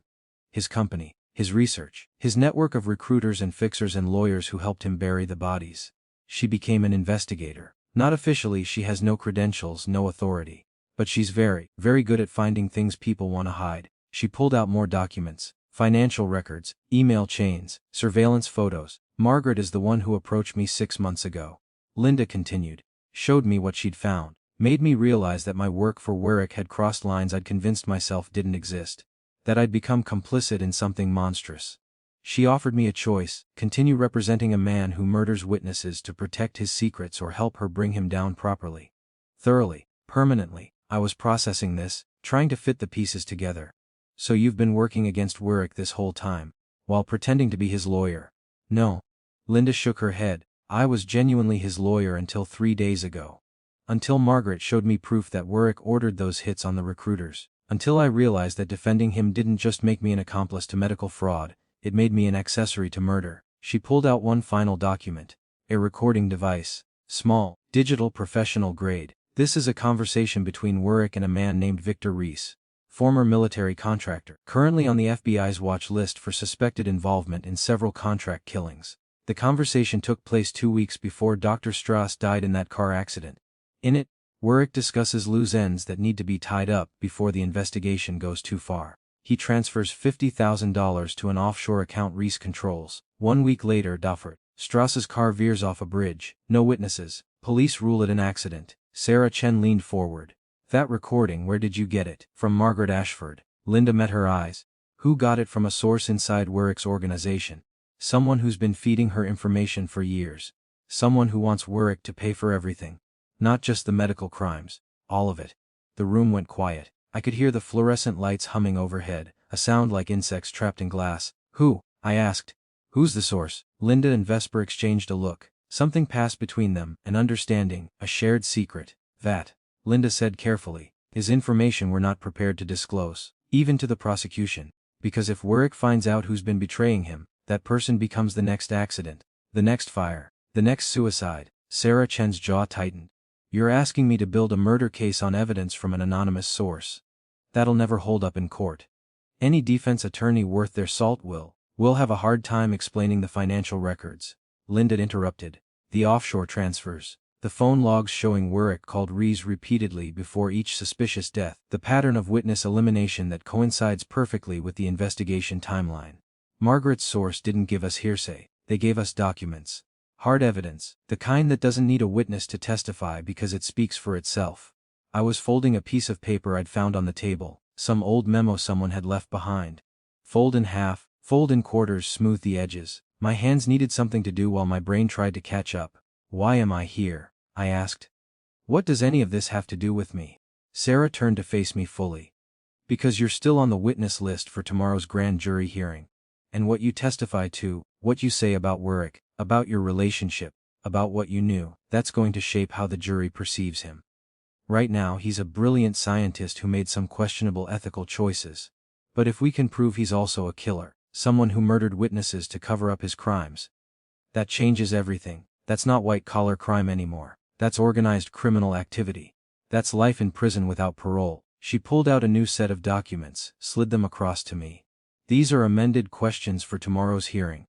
They're going to ask you about Werrick's association with Victor Reese, about whether you ever saw them together, whether Werrick ever discussed security concerns or protecting the research, about offshore accounts you may have known about. I didn't know about any of this. I pushed the documents back toward her. I told you. I was kept in the dark about his work. I never met this Reese person. Never saw any evidence of murder for hire or witness elimination or whatever you're calling it. I can't testify to things I don't know. But you can testify to what you did see, Vesper said quietly. She was looking at me now, her eyes red but focused.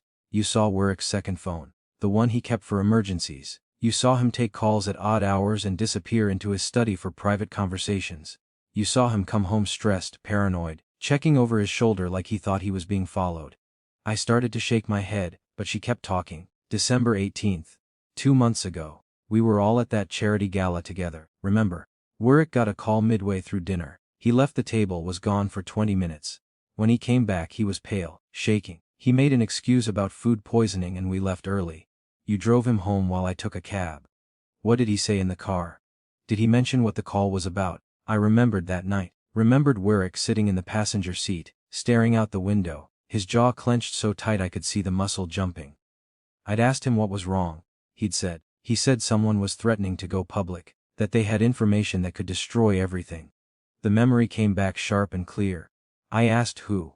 He said it didn't matter, that he'd handle it. That's the word he used, handle it. Sarah was typing notes on her laptop, her fingers flying across the keys. What date was this exactly? December 18th, 2025. I closed my eyes seeing it play out again. The Hart Foundation Gala at the Ritz. We left at 9:47 p.m. I remember because I looked at the clock in the car, wondering if we'd make it home before 10. Dr. Patricia Mendoza, Sarah said, still typing. The second recruiter. She died in a house fire on December 23rd, 5 days after that gala. 5 days after someone threatened to go public and Werrick said he'd handle it.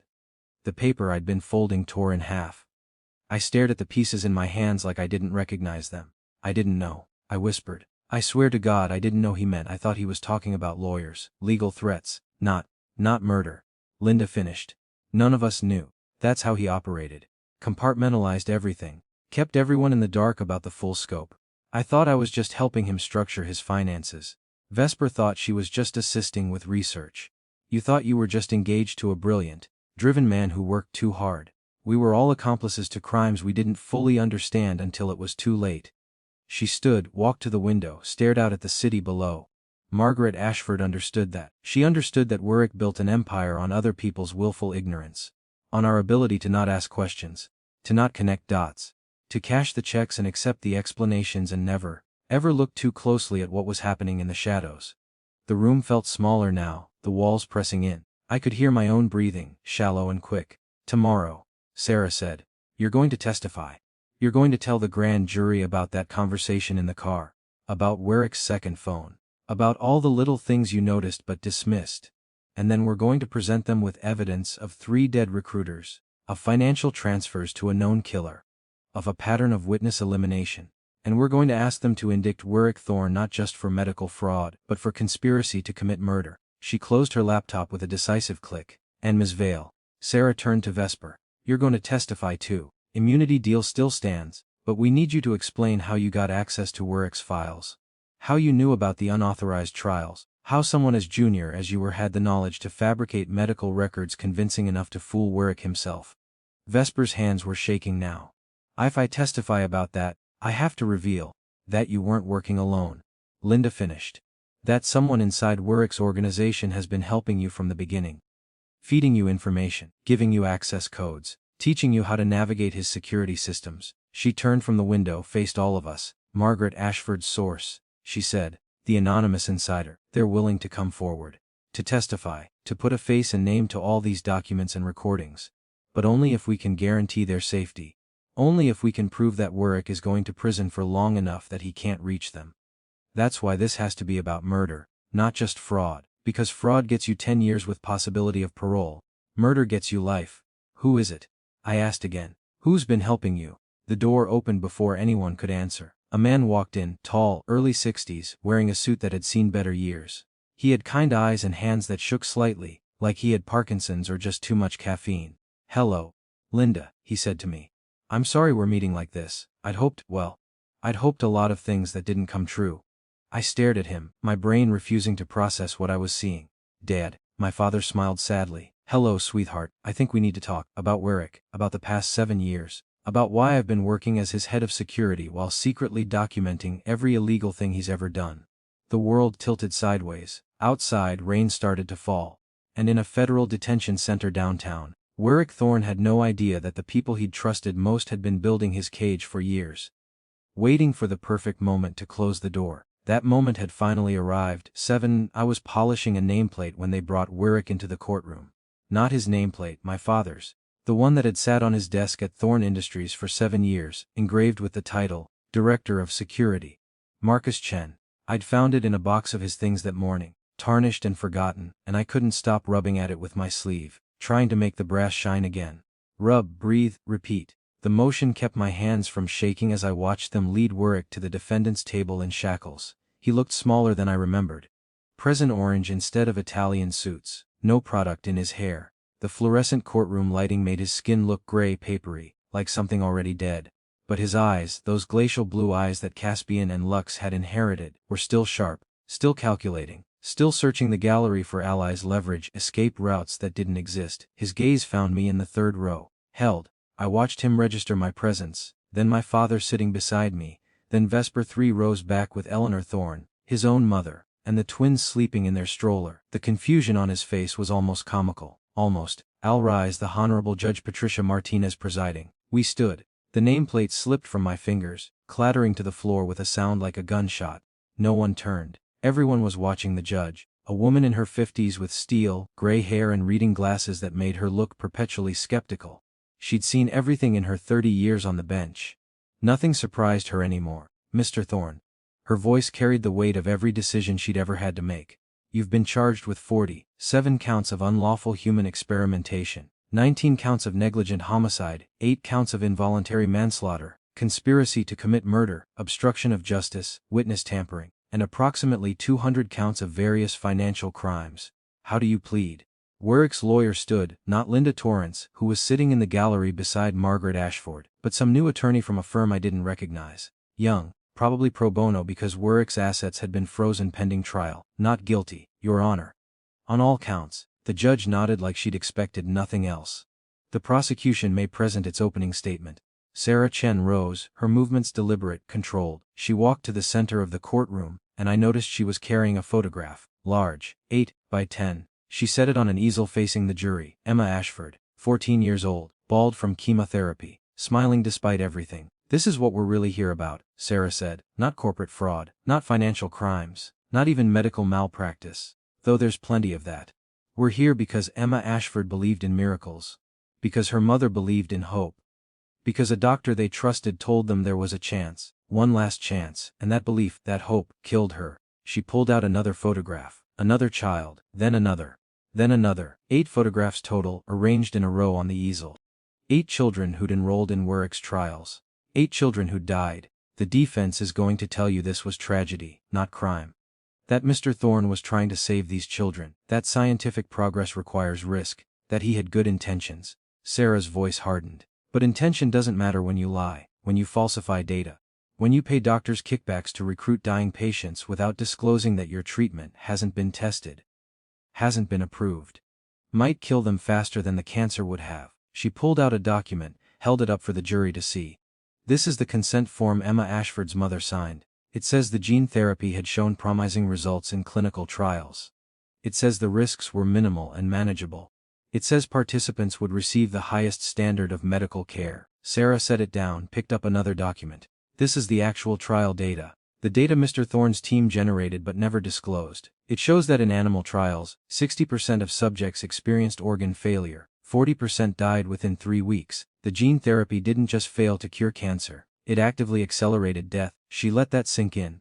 I watched the jury, saw them looking at the photographs of the children, then at Werrick, making calculations about what kind of man does this.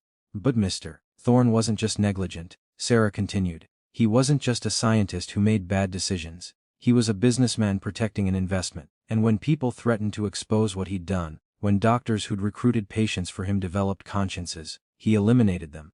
Permanently.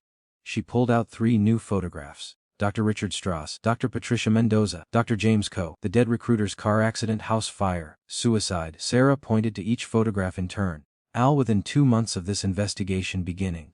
All 3 had indicated they were willing to cooperate with prosecutors.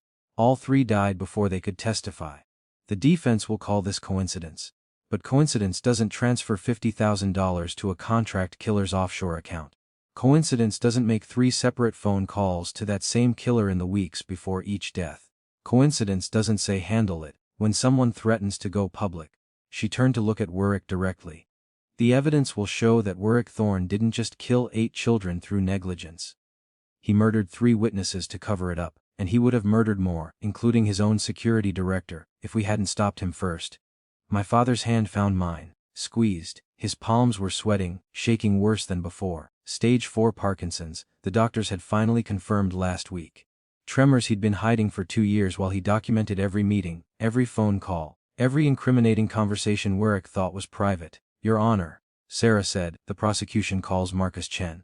We stood together. My father kissed my forehead, whispered, I love you, and walked toward the witness stand like a man heading to his own execution. Which, in a way, he was. Testifying meant admitting he'd enabled Werrick's crimes for 7 years.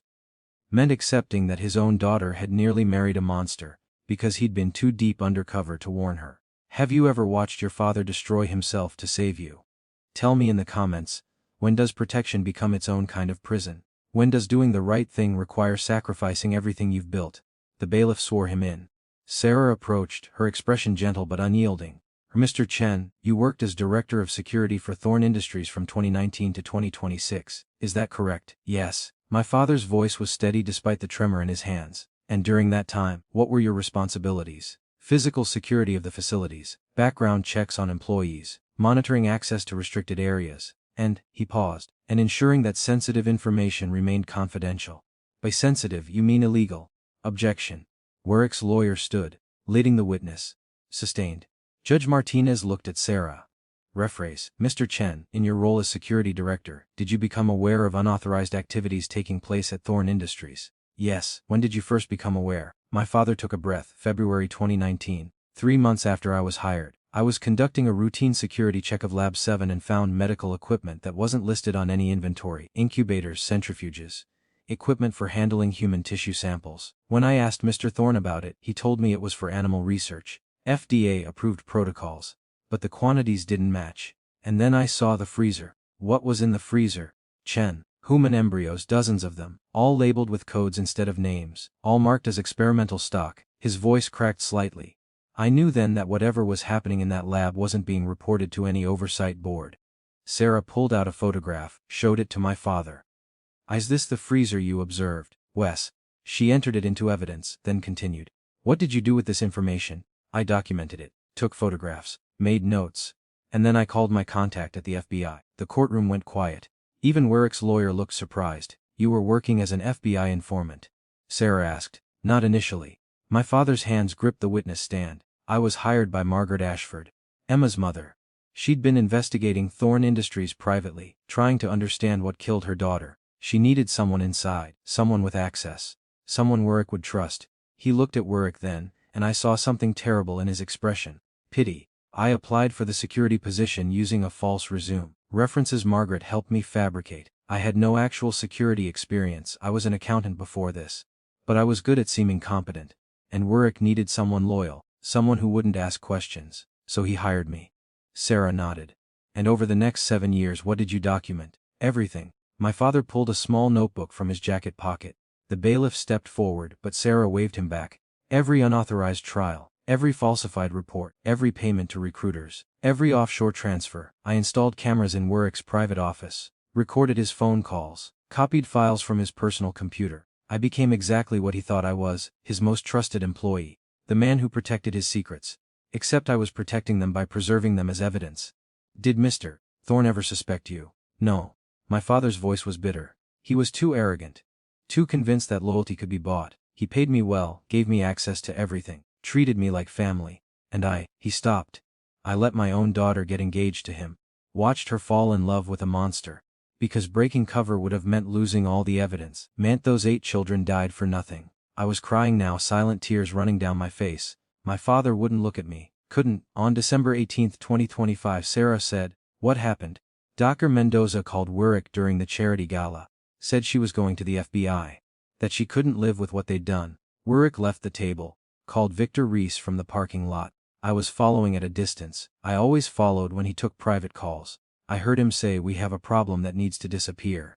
Then he transferred $50,000 from his phone. 5 days later, Dr. Mendoza died in a house fire. Did you report this to the FBI? Immediately. They wanted to move then, arrest Reese, but I convinced them to wait, to let Werrick incriminate himself further, his voice broke completely, to build an airtight case even if it meant more people died. I made that choice. I live with it every day. Sarah let the silence hold, let the jury sit with that admission. Then, quietly, why did you finally come forward? Why now? My father looked at me. Really looked at me for the first time since taking the stand. Because he was going to kill me next. I'd started asking questions about the offshore accounts. Accessing files I shouldn't have been able to access. Werrick was getting paranoid, seeing threats everywhere, and I realized, he swallowed hard. I realized that if I died, all the evidence died with me. Margaret had copies, but without my testimony, without someone who could authenticate the documents, it would just be circumstantial. So I contacted the FBI directly. Told them everything.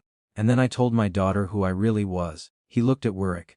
I'm sorry it took so long. I'm sorry those children died while I collected evidence. I'm sorry for every day I shook your hand and called you Zer while documenting your crimes.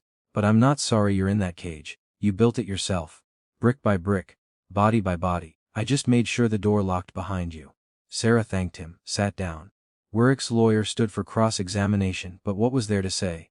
The evidence spoke for itself. The recordings, the financial records, the pattern of deaths, the notebook full of observations that read like a 7-year autopsy of a criminal empire. The trial lasted 3 weeks. Witness after witness took the stand. Margaret Ashford describing her daughter's death in clinical detail that made the jury cry. Vesper, explaining how my father had helped her fabricate the twins' illness, given her access codes, taught her how to navigate Werrick's security, all while documenting her actions as part of the larger investigation.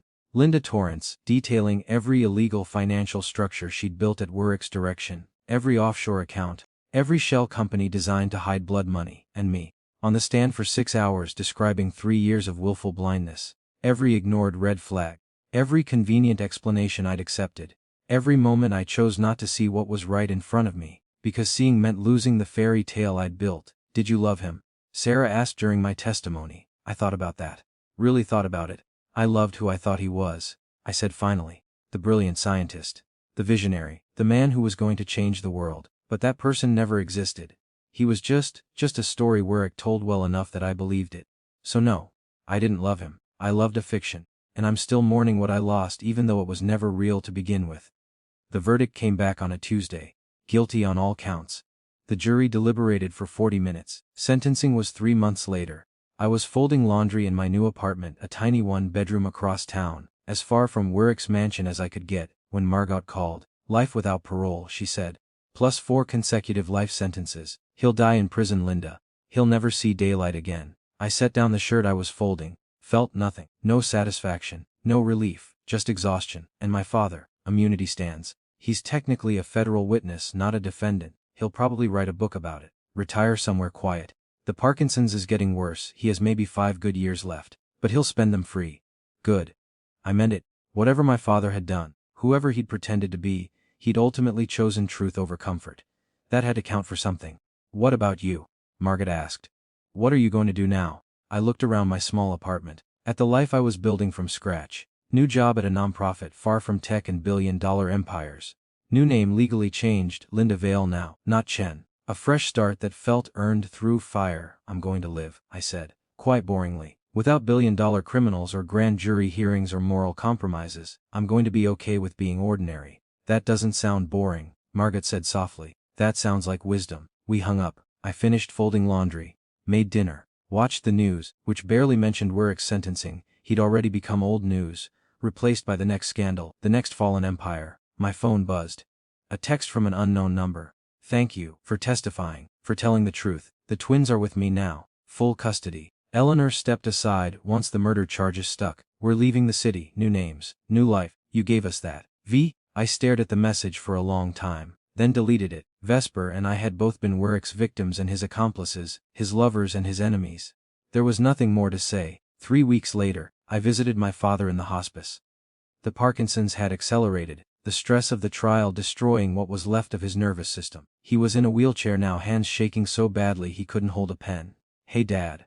I sat beside him, took his trembling hands in mine. Hey, sweetheart. His voice was slurred but present. Did you see the news? Werrick's in ADX Florence now. 23-hour lockdown. He's in the cell next to the Unabomber. Poetic, right? Poetic. I agreed. We sat in silence, watching the sun set through the hospice window. Orange light painting everything gold. Do you hate me? He asked suddenly. For not telling you. For letting you. No. I squeezed his hands gently. I hate that you had to make that choice. That you had to sacrifice your relationship with me to build a case. But I don't hate you. You saved lives, Dad. Maybe not Emma's. Maybe not the other 7. But everyone who would have come after.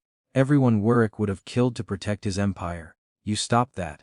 That matters? He was crying now, silent tears running down his weathered face. I'm proud of you, he whispered. For testifying. For choosing truth even when it hurt. You're stronger than I ever was. I learned from the best. I said. He died 6 weeks later. Peacefully in his sleep with me holding his hand. The funeral was small, just me, Margaret Ashford, and a handful of FBI agents who'd worked with him. We buried him in a cemetery outside the city, under an oak tree that dropped acorns like prayers. On his headstone, we engraved Marcus Chen, 1964-2026. He chose year passed, then too, the world moved on. Thorne Industries was dismantled, its assets sold to pay restitution to the families of victims. The gene therapy research was transferred to a legitimate institution with proper oversight. Some of it proved viable. Some of it worked. In 5 years, maybe 10, it might actually save lives, but it would never bear Werrick's name. I moved on too. Started dating again cautiously, slowly, with eyes wide open. Got a promotion at the nonprofit. Made friends who didn't know about my past, who saw me as Linda Vale, program director, not Linda Chen, former fiancée of a serial killer. And sometimes, on quiet nights, I thought about Werrick in his cell, 23 hours a day in isolation. No visitors except his lawyers. No contact with the outside world. Just time to think about the empire he'd built and the price he'd paid. I wondered if he had regrets. If he lay awake at night cataloging his mistakes, wishing he'd chosen differently, or if he still believed he was right, that the rules didn't apply, that the ends justified the means. I'd never know, and I realized finally that I didn't need to. His story was over. Mine was just beginning. On a Tuesday morning in spring, 3 years after the trial, I was having coffee at a cafe when I saw them. A woman with 2 small boys, maybe 3 years old now, holding her hands as they walked down the sidewalk. The boys had blue eyes, glacial blue. Familiar. Vesper looked different, shorter hair, glasses, softer somehow, the sharp edges worn smooth by time and motherhood. She didn't see me. Was too focused on Caspian and Lux, pointing out flowers, teaching them words, being present in a way none of us had been during those terrible months. I watched them disappear around the corner. And I smiled. Because some stories don't end with justice or redemption or closure. Some stories end with 2 women who survived the same monster, building quiet lives far from the wreckage he left behind. Some stories end with children who will never know their father was a killer, who will grow up loved and safe and blissfully ordinary. Some stories end with a nameplate in a box, polished until it shines, reminding you that even people who made terrible choices can still choose truth in the end. I finished my coffee. Left a generous tip. Walked out into the spring sunshine. The world was wide and bright and full of possibilities, and I was finally free, somewhere in ADX Florence, in a cell that measured 7 by 12 feet. Werrick Thorne stared at concrete walls and remembered what it felt like to own the ground beneath his feet. The memory was already fading. In 10 years it would be gone entirely, but the walls would remain, cold, permanent, unforgiving, a monument to hubris, a cage built from lies. And somewhere, in the space between memory and forgetting, 8 children who never got to grow up stopped being statistics, stopped being evidence, and became, finally, what they should have been all along: Emma, Christopher, Mia, Jordan, Sarah, David, Isabella, Chen. Names that mattered, lives that counted, voices that, through the testimony of those who survived, would echo long after Werrick's empire turned to dust. That was justice, imperfect, incomplete, insufficient, but real, and in the end, that had to be enough.